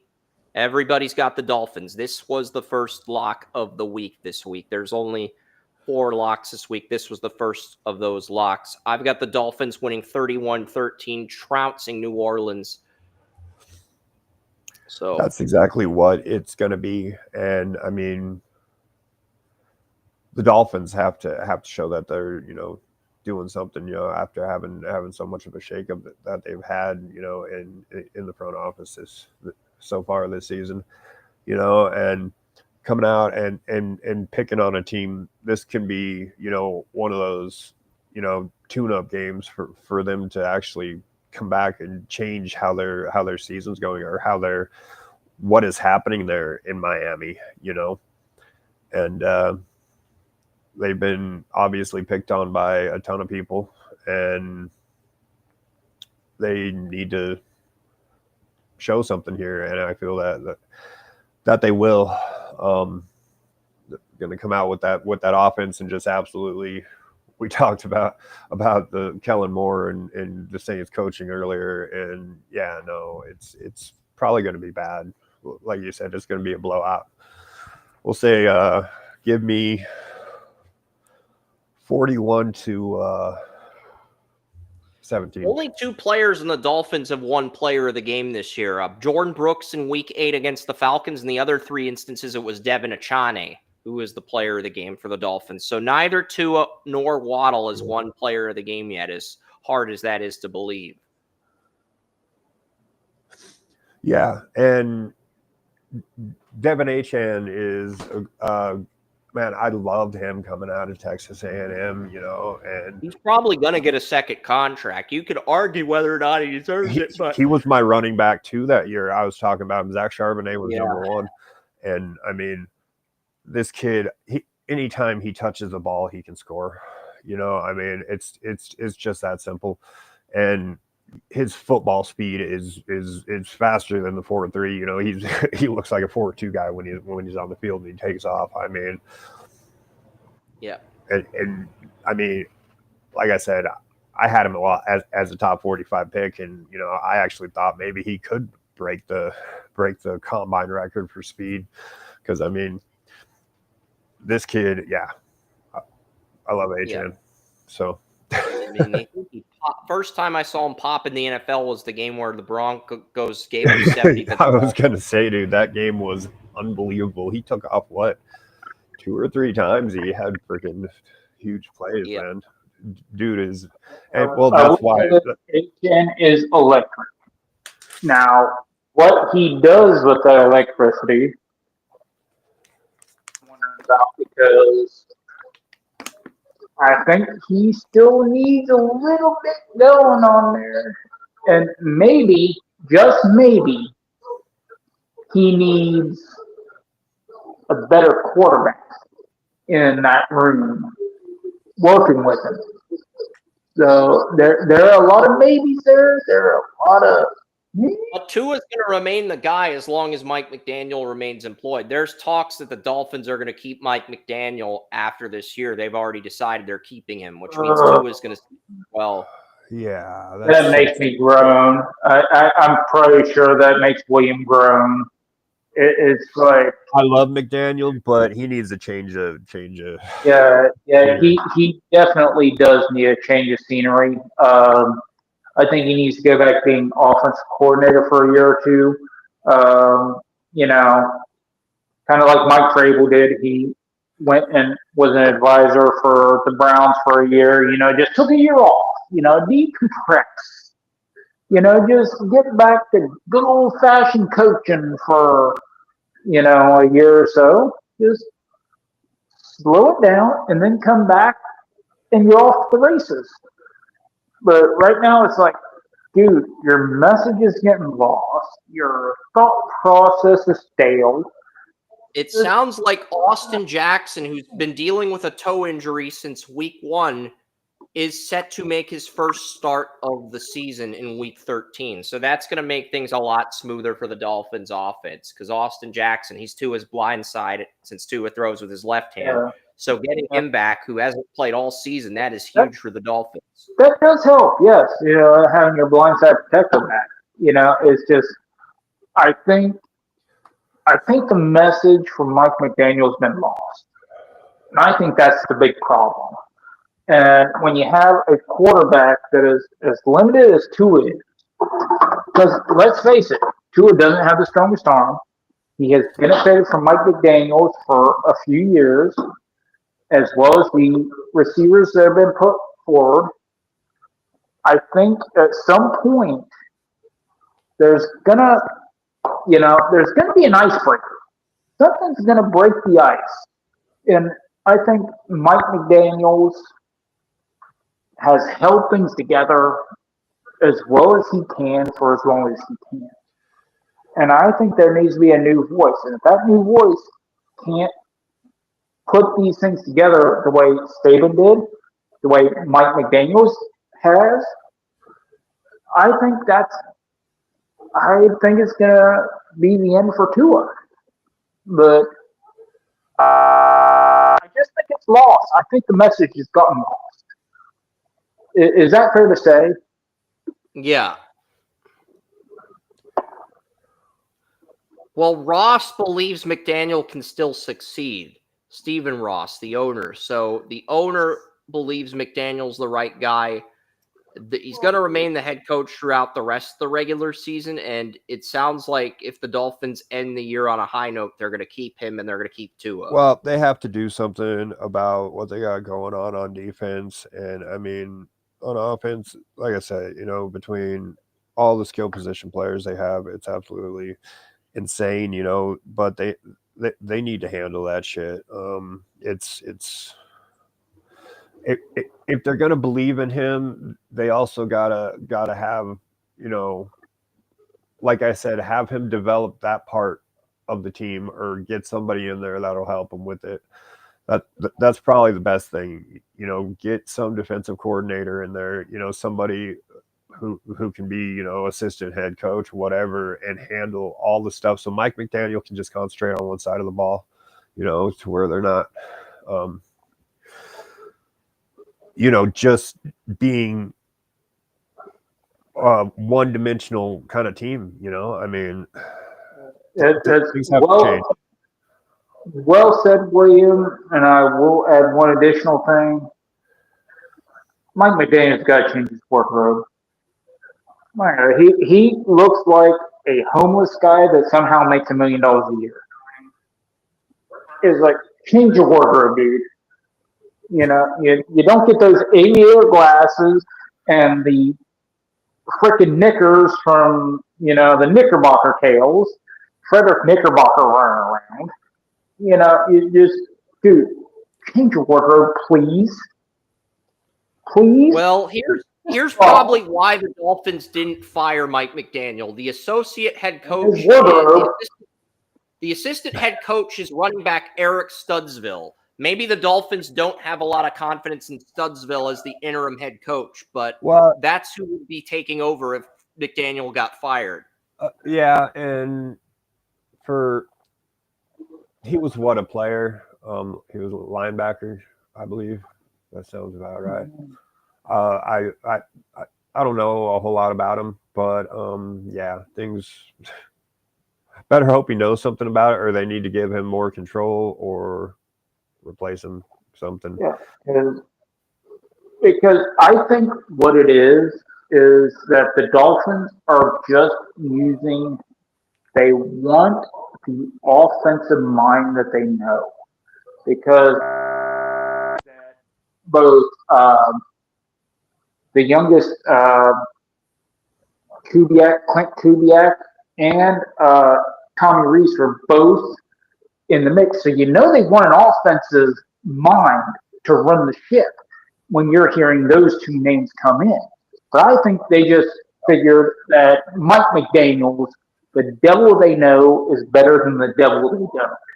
So let's keep rolling with him and see if he can turn this thing around. Which is, it took the Dolphins to the playoffs 2 years in a row, and then last year they missed the playoffs. This year it looks like they are going to miss the playoffs again, but at least they're showing some fight. The question is, how long does that fight continue? I say because that's ultimately going to decide whether he gets a fifth year. And I think if he does get a fifth year, they'll fire him at some point in 2026, and then they'll blow up the team and start over in 2027 when they can buy out Tua's contract. Well, maybe they need to put in Quinn Ewers and see what they have in him. He got up to backup quarterback, and then he got demoted for. They played him against the Browns, but they haven't played him since then. Yeah, but no, they have everything going there. Mike McDaniel. Maybe Ross sees the fact. In Quinn Ewers' defense, playing against that Browns defense is not the best way to make your NFL debut. And the Browns and the Dolphins have some notable coaches on their staff besides Mike McDaniel. They have Darrell Bevell as their QB coach. They have Max McCaffrey, former McCaffrey, as an offensive assistant. They've got Bobby Slowick as the senior pass game coordinator. Eric Studsville is the associate head coach. I do like, and they also have Joe Barry, the former Packers defensive coordinator, as their linebackers coach. Chuck Berry. Joe Barry's on the Dolphins. Oh, I thought you said Chuck Berry, and I'm like, so they have the other McCaffrey brother as, Max McCaffrey is Christian's brother. I like Yeah, that. and I totally forgot he was in Miami. McCaffrey on that coaching staff, Max McCaffrey. Uh-huh. yeah, and something I'm really getting. I'm starting to think. I'm like, why doesn't a team like the Dolphins? I've been watching the Carr Brothers podcast lately. I'm like, you know, Derek. I know he's been out of the league for years. Or David, sorry. I know he's been out of the league for years. But his mind is just as sharp as it ever was. And he was former number one pick. Why the hell is he not that the Dolphins or somebody like that aren't looking at like, look, at least consult. Because you're breaking down tape. You know more about this stuff than some of these offensive coordinators obviously do. Why aren't you being considered? You don't have to take the job, just be considered. And that really and besides, he dresses a lot better than Mike McDaniel does. Because Mike McDaniel dresses like shit. Carr dresses really nice. Yeah.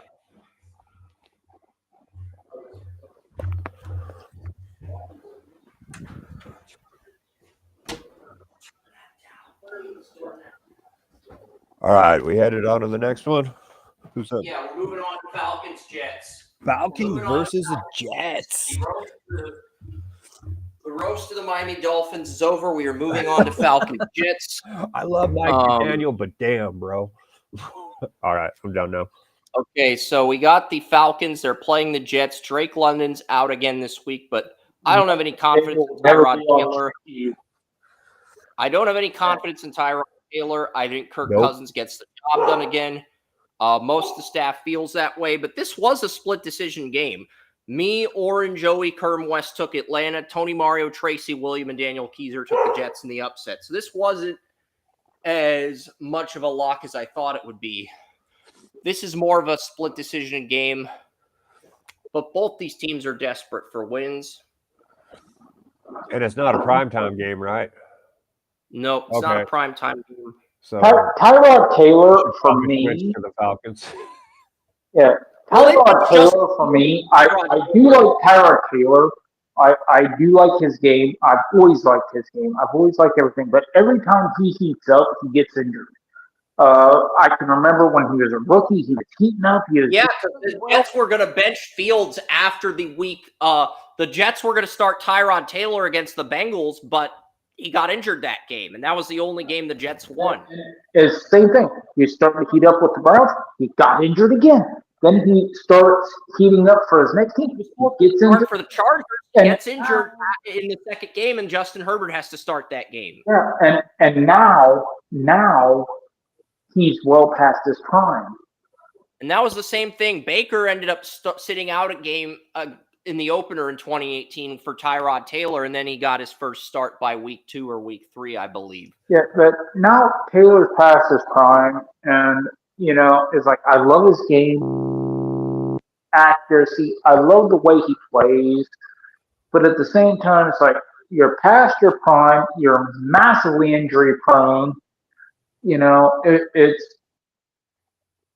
you're going to end up retiring. Within the next year or two, because your body's just not going to keep up. So I got to go with Captain Kirk. Captain Kirk. Yep, I agree. We got to go with the Vikings. You got to go with Captain Kirk. That is a Star Trek reference. Deal with it. Trek is on. I'm a Trekkie. Yeah, I think there's a Mr. Spock poster that my dad had at our old 54th Street restaurant in the garage. It's like a Mr. Spock poster. It's like a picture. It's not like a poster. It's like a picture that you hang up on the wall at your house. Rest in peace, Galvatron, Mr. Leonard Nimoy, who also plays Spock. You will leave a indelible piece of yourself in all of us. Yeah, this is not the second lock, by the way. Cardinals Buccaneers is not the second lock. For the second week in a row, Tracy decided to pick the Cardinals. He picked the Cardinals over the Jaguars last week. He gave him some shade for that on the podcast, jokingly speaking. Tracy did pick the Cardinals over the Buccaneers, and Baker Mayfield is playing this week.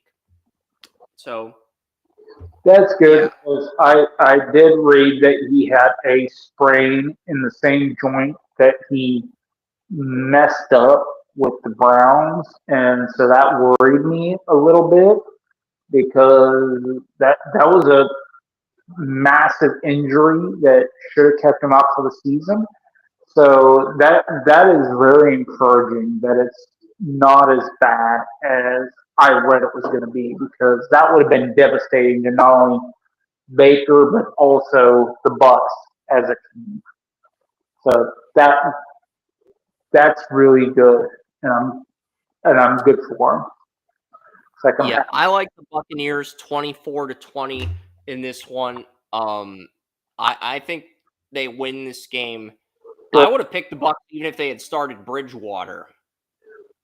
Okay, it's only almost 12. It's like I saw my watch. It looked like it was. Yeah, like everyone's. Not only are the Dolphins going to win, I think Inter Miami's probably going to beat New York City FC in the Eastern Conference Finals tonight. New York knocked off Philadelphia. Miami knocked off Cincinnati. So Messi's got home field throughout the rest of the MLS playoffs. So the Dolphins, the Buccaneers, Inter Miami, they're all going to win. All the Florida teams are going to win this week. The Dolphins, the Buccaneers, the Jaguars, and Inter Miami. So go ahead, put that in a parlay bet because that's how you're going to make money this weekend. You're going to bet on all the Florida teams, and they're going to win you money. Just don't bet on the Heat or the Magic for the NBA Cup or the Panthers. Just bet on the Miami soccer team and bet on the Florida teams. That's how you'll get rich this weekend. Jaguars, Titans. I like the Jaguars in this one.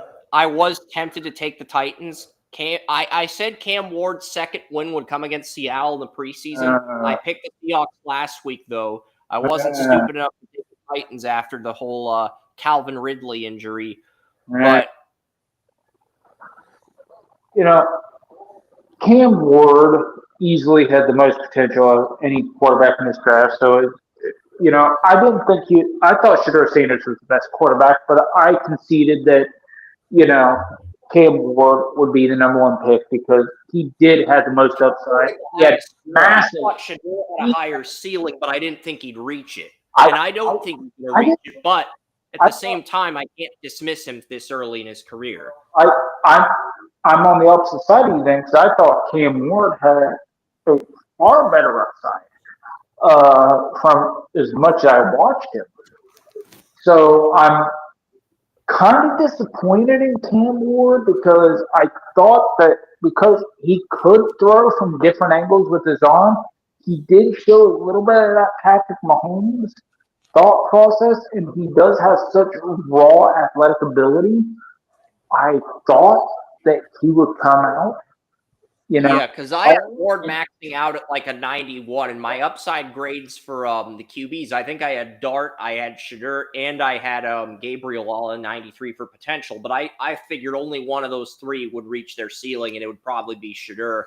But it looks like it might be Dart. That's the other thing. It looks like it could be Dart if it's not Shedeur. With what the Giants have going on, they are with Dart and Scatterbo, and in what they're getting going on, it's like pouring potions together. The what fairy godmother or whatever, If they get Tate or Tyson at 2, I agree with you, but I also think that they need to have 16,000 neurologists on call because between Dart and Scatterbo, these guys are probably going to have CTE within the first 3 years of their career.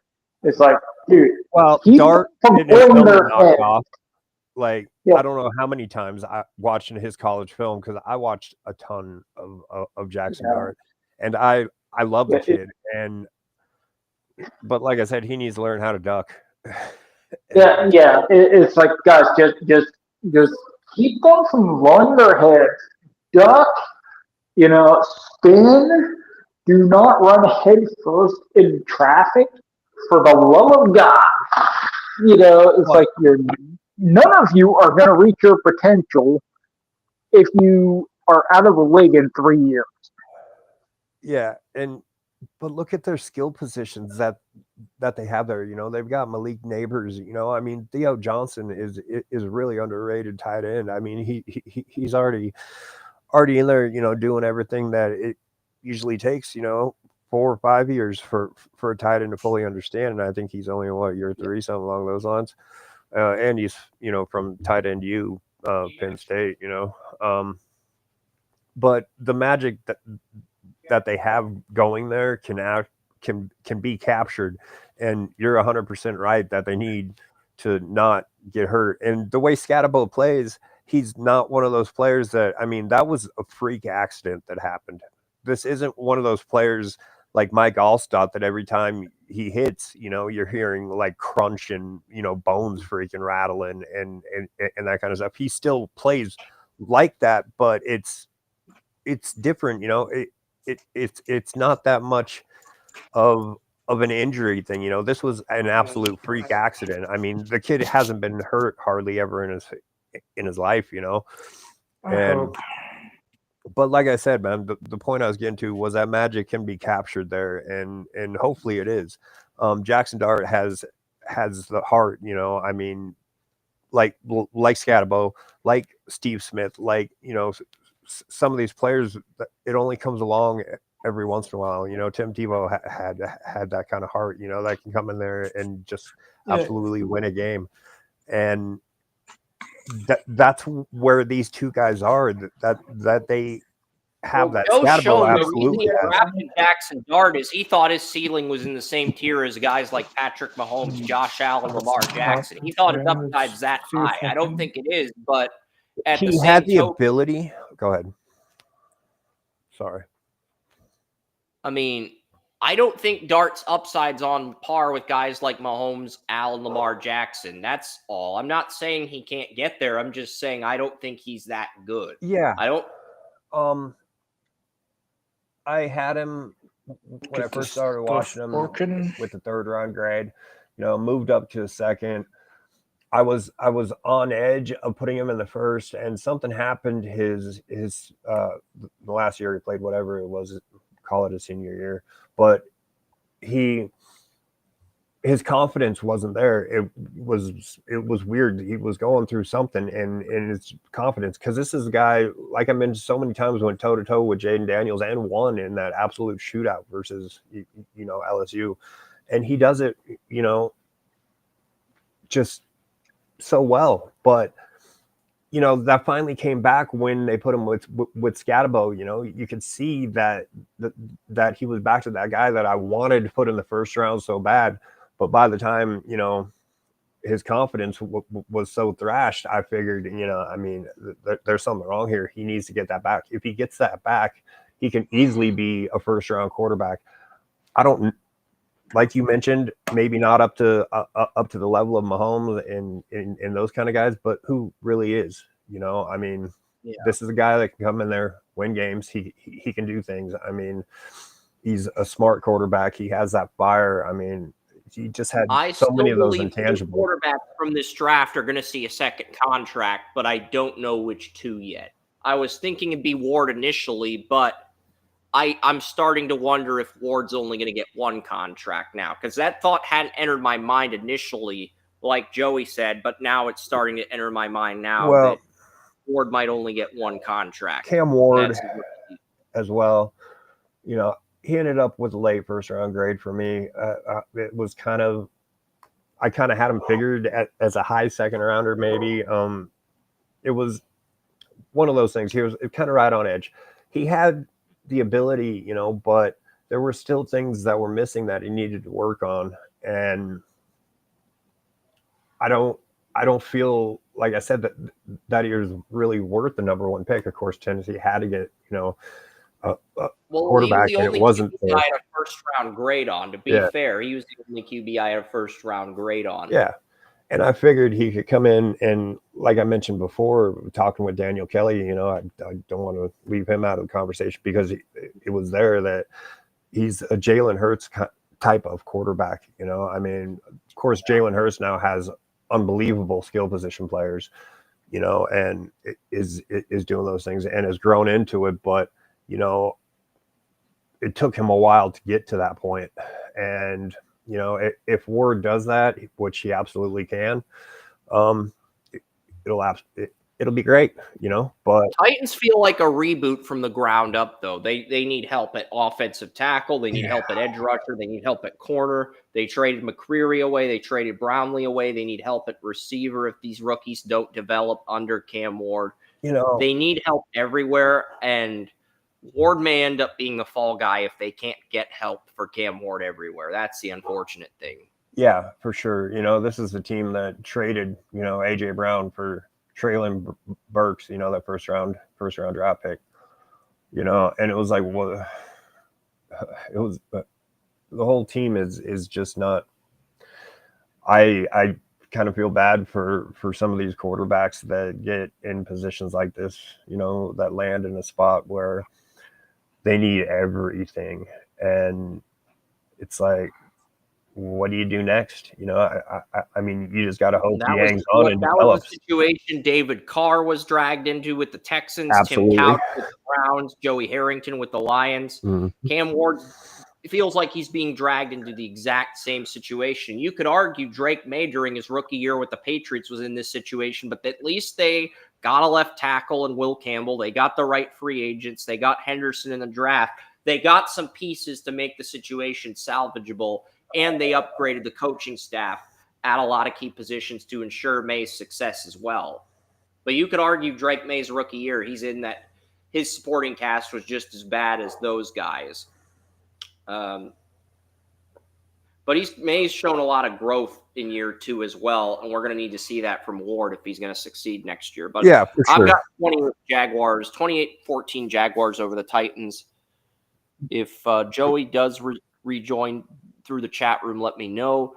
Yeah, well, Vikings. I was just about to mention that, but what happened to the Vikings logo? Did JJ McCarthy make the Vikings logo disappear? Oh no. Oh, I only typed one N in Minnesota Vikings. That's why the logo didn't appear. JJ McCarthy didn't make the logo disappear. Too bad. But Max Brosmer is getting the start for the Vikings. McCarthy ruled out in concussion protocol. Max Brosmer is getting the first career NFL start. Yeah, and that's interesting. I just picked him up in the one fantasy league because I kind of needed a quarterback, and he was there. We're going to see, because you already know how I feel about JJ McCarthy, and for everyone out there listening, he is nothing more than a game manager. This is a guy that, I mean, I had a hard time telling the difference on the field when at Iowa when they were switching. And Seattle's a second lock of this week. I'm going to go 30-10 Seahawks. Everybody's taking the Seahawks, though. Yep. And lock number 3 is the Chargers over the Raiders. Chargers, I know they have a bunch of injuries on the offensive line, but they've had a bye week. They're not going to lose the Raiders off a bye week. They're just not. They have too much talent to lose. And the new offensive coordinator is going to have some adjustments with this team. So that's the other thing I'm looking at as well. Bills and Steelers. I initially did pick the Bills to win this game. I'm switching to the Steelers, and the reason's very simple, William. Josh Allen's 2 offensive tackles, Deion Dawkins, Spencer Brown have been ruled out. With those 2 injured last week, they gave up 8 sacks to the Texans. I think Highsmith and Watt are going to feast this week. I like the Steelers 20-17 in the upset. Oh man, yeah, I like it. You got some upsets going on this time. Yeah, this is my 4th upset this week. Tracy and Daniel Keys are also taking the Steelers. Majority of the staff is taking the Bills, but the Bills are playing with second-team tackles. Allen's going to have to get rid of the ball quickly, take off and run, make quick decisions. If he can do that, the Bills will win this game in spite of their 2 offensive tackles being out. If he can't, Steelers have a chance to steal this game. And I hope, like Joey just said, he said Bills still win, Allen dominates. I hope he can, because he absolutely can. But will he? I mean, he, like you said, he's going to be running for his life, and I didn't know that they're out when I made that pick. I would still pick the Bills because I believe in Josh Allen. And but dude, he might have a rough day, or he's going to have to, make sure that all his zerks are greased and he's ready to go running for his life. Yeah. I might be making a foolish decision here by switching to Pittsburgh, but Pittsburgh's got a great pass rush, but the problem is Pittsburgh's been very inconsistent as a defense, and I can see why Joey's sticking with the Bills for that reason, because 1 week the Steelers' defense is lights out, the next week they are getting carved by Jordan Love and the Packers. And it's very problematic because these next 2 games against the Bills and the Ravens, these games are going to test them. They don't have to play the Bengals again, but they got to go to the Lions in Detroit. They got to play the Browns in Cleveland. They got to host the Ravens to end the year. I still think they're going to go 9-8, but I don't think they're going to make the playoffs. I don't think the Steelers. Yeah, Allen running is also scary. I agree. But as long as Allen makes quick decisions, the Bills are going to handle this game. If Allen does not make quick decisions and the Steelers get to him, then I want to see what's going on with Keon Coleman, man, because they benched him. I really like the kid. Yeah, I know. That's what I mean. I've crashed 2 weeks in a row. And the Steelers are a team with 3 good corners when everyone's healthy. They've got Joey Porter Jr., they've got Darius Slay, and they've got Jalen Ramsey. They've got 3 quality corners. So I think the Bills benching Coleman's another factor into their offense not being able to perform its best. I think they might get Dalton Kincaid back this week. So I don't know if they are, but I liked Khalil Shakir for years, and that's why I took him in your dynasty league, William, because I think the Bills are going to win a Super Bowl next season, and I had to get a player on the Bills to stash. For being a I could have traded Burrow for Allen when Bantle offered me that, but I was stubborn, and I thought the Bengals, they were my preseason pick to win the Super Bowl this year. That's why I was too stubborn to trade. My stubbornness got the best of me, because everyone would have traded Burrow to get Allen. Everyone and their mother would have made that trade. So, yeah. Yeah. Yeah, that's all right. All right. I've got Burrow in a league, and, he's I'm actually trying to trade him. I'm open to trading Burrow if I get more picks this year, or if somebody gives me 3 first-round picks, including the number 1 pick for Jonathan Taylor. I would probably move Taylor, and if I got a return that good. I hope like hell that he finishes this season strong, so I can trade him at the draft and keep on with my rebuild in that fantasy league, because I'm been taking orphans lately, and this one is gonna have the number 1 pick this year, it looks like. So that's gonna be interesting. Jeremiah Love, maybe Carnell Tate, maybe Jordan Tyson. Those are probably the top 3 players. And then I would say Mekhi Lemon's 4th, and then I would put the tight ends at 5 and 6. I wouldn't have a QB going until like pick 7, but yeah. Broncos, my running backs are tight in that one. I picked Scatterbo Henderson this last year. Devin Neal as well. We're going to see about that this weekend, because I've been talking up Devin Neal, and he's starting this weekend. So I forgot about that with the Saints. Broncos Commanders. Now you can resume your Bo Nix rant. All right, so Bo Nix. No, 2024 in college. His stats. He outdid Jaden Daniels. Like none other. He just lost to Washington twice. They still gave the Heisman to Jaden Daniels. The next year, he took his team to the playoffs. He was 1 or 2 games short of where Jaden Daniels took his team. He had better stats, better numbers, everything else, and they still gave offensive rookie of the year to Jaden Daniels. I mean, and then now they're talking. You see the stuff like Colin Cowherd. Oh, mentioned. Oh, the Knicks is trash. Everything else. No, Knicks is not trash. It's it's unbelievable, what he has done. And Jaden Daniels, gets whatever over him every year. And it's like, okay, if this kid is doing just as good, it's like you need to put him in the same category. Jaden Daniels obviously this year has gone off a cliff, and that was crazy because so many, talking about fantasy football, so many of those sites had Jaden Daniels above Josh Allen. For what do you call it? Just talking about what was going to happen this year, had him ranked higher. And Jaden Daniels has literally fell off a cliff this year, and obviously he topped it off with dude dislocating that elbow, and it was just like. But Bo Nix is going to do great in this league. Their Denver Broncos have been winning. Like I said, they were on a 7-8 game winning streak. And they are.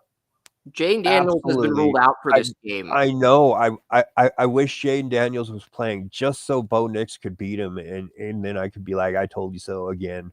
And that is an absolute tragedy that he isn't playing. Yeah, McLaurin's going to be back though. Yeah. Well, who do they have starting at quarterback? Mariota, I think. Oh yeah, that's right. Not sure. I mean, McLaurin did it without a quarterback. 1,000-yard seasons like one after another, and then all of a sudden he gets Jaden Daniels and he just doing the same thing. He's not averaging a whole lot better than he was. And it maybe that's why McLaurin is like that. He's a step below. Patrick Surtain's coming back for Denver this week too, and the Broncos beat the Chiefs without Surtain. Give me Denver 31-10 over the Commanders. I think this is going to be uglier than the Seattle Sunday night game. Yeah. And they haven't flexed a single Sunday night game this year. Really? No, that's the Dolphins and Bengals play in Week 15. That's probably going to get flexed out. Because I think they have to. Oh, I think they have to flex it out this week if they're going to flex it out. I think the deadline to flex it out is Monday or Tuesday of this week. Otherwise, they are stuck with that game for better or worse. Yeah. Well, and what Sean Payton is doing with Denver is, he's put together the skill positions. Troy Franklin's really coming out. What he needs to do next is get a tight end.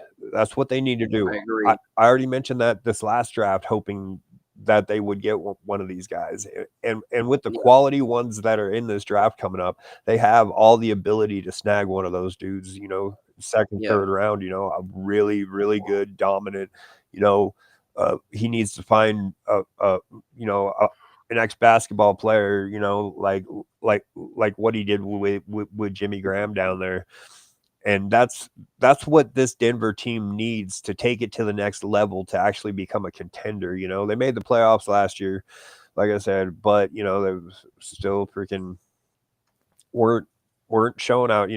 This team, once it gets all together, give it another year or two, and this team, if they take it to the next level, get that tight end, they've got running backs coming out the wazoo, but I don't know why they drafted RJ Harvey. RJ Harvey he might be a 4-3 running back, but it takes him forever to get to that speed.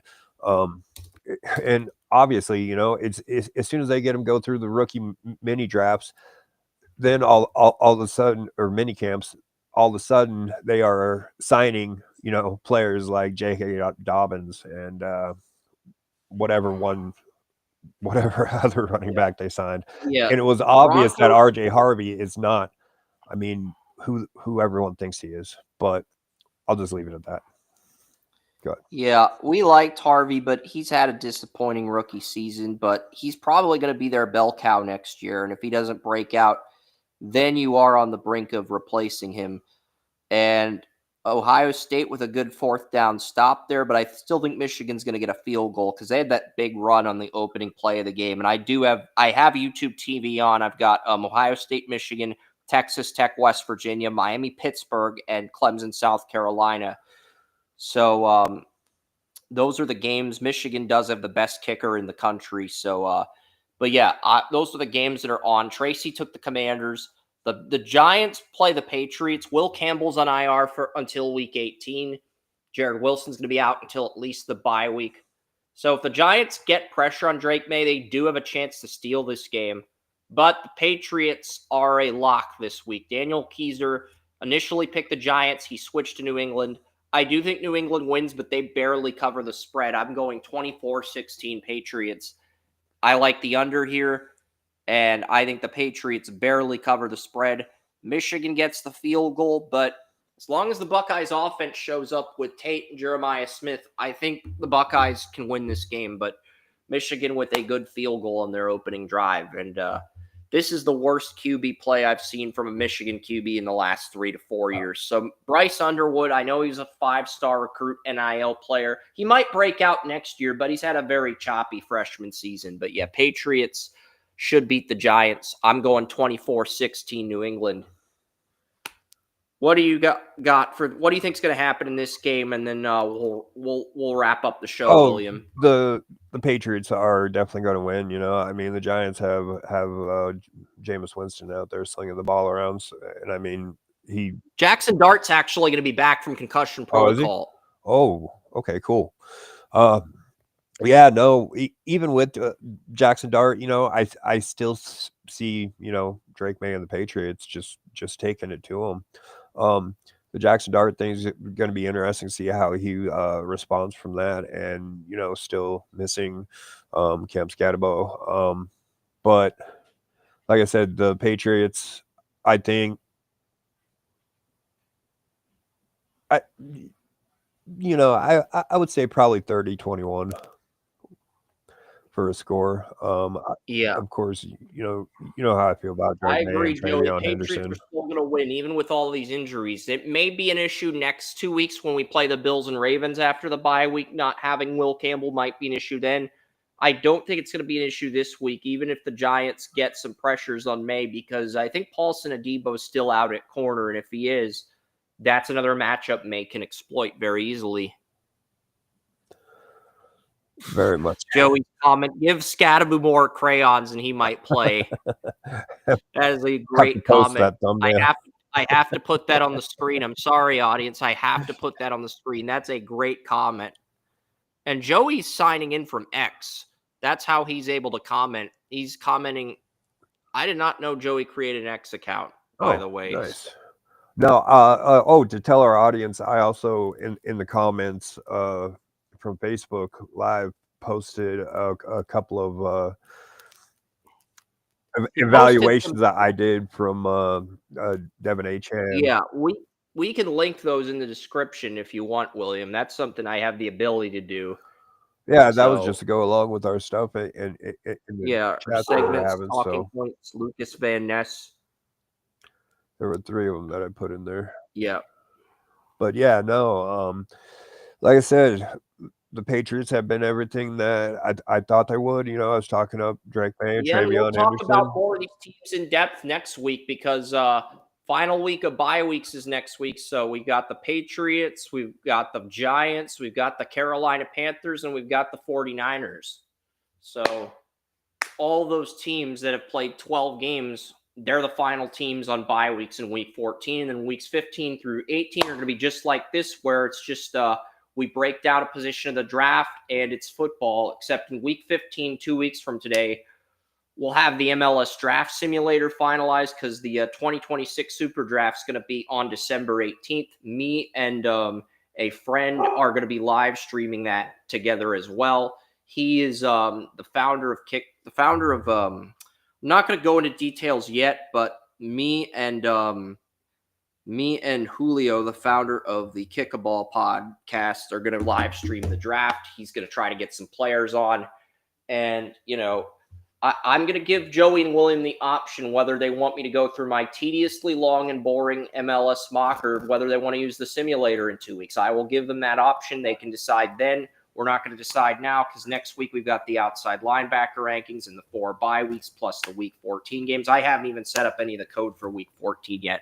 I'm going to have to do that when I get back to my apartment later today. But yeah, that's gonna we will link it like the Legend of Zelda.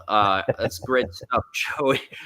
But yeah, we'll be back then, and thank you guys so much. Yep. Check out Under the Bleachers hashtag, guys. Under the And, Bleachers, I'm thinking we will we'll do be- a conference championship show next week, and then 2 weeks from now, once the playoffs out, the week of the MLS draft, we'll do a playoff show where we pick our winners for the playoff.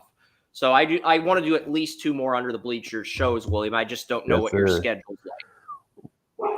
we'll get it figured out probably same time on a Wednesday night, something like that. I don't know. Yeah.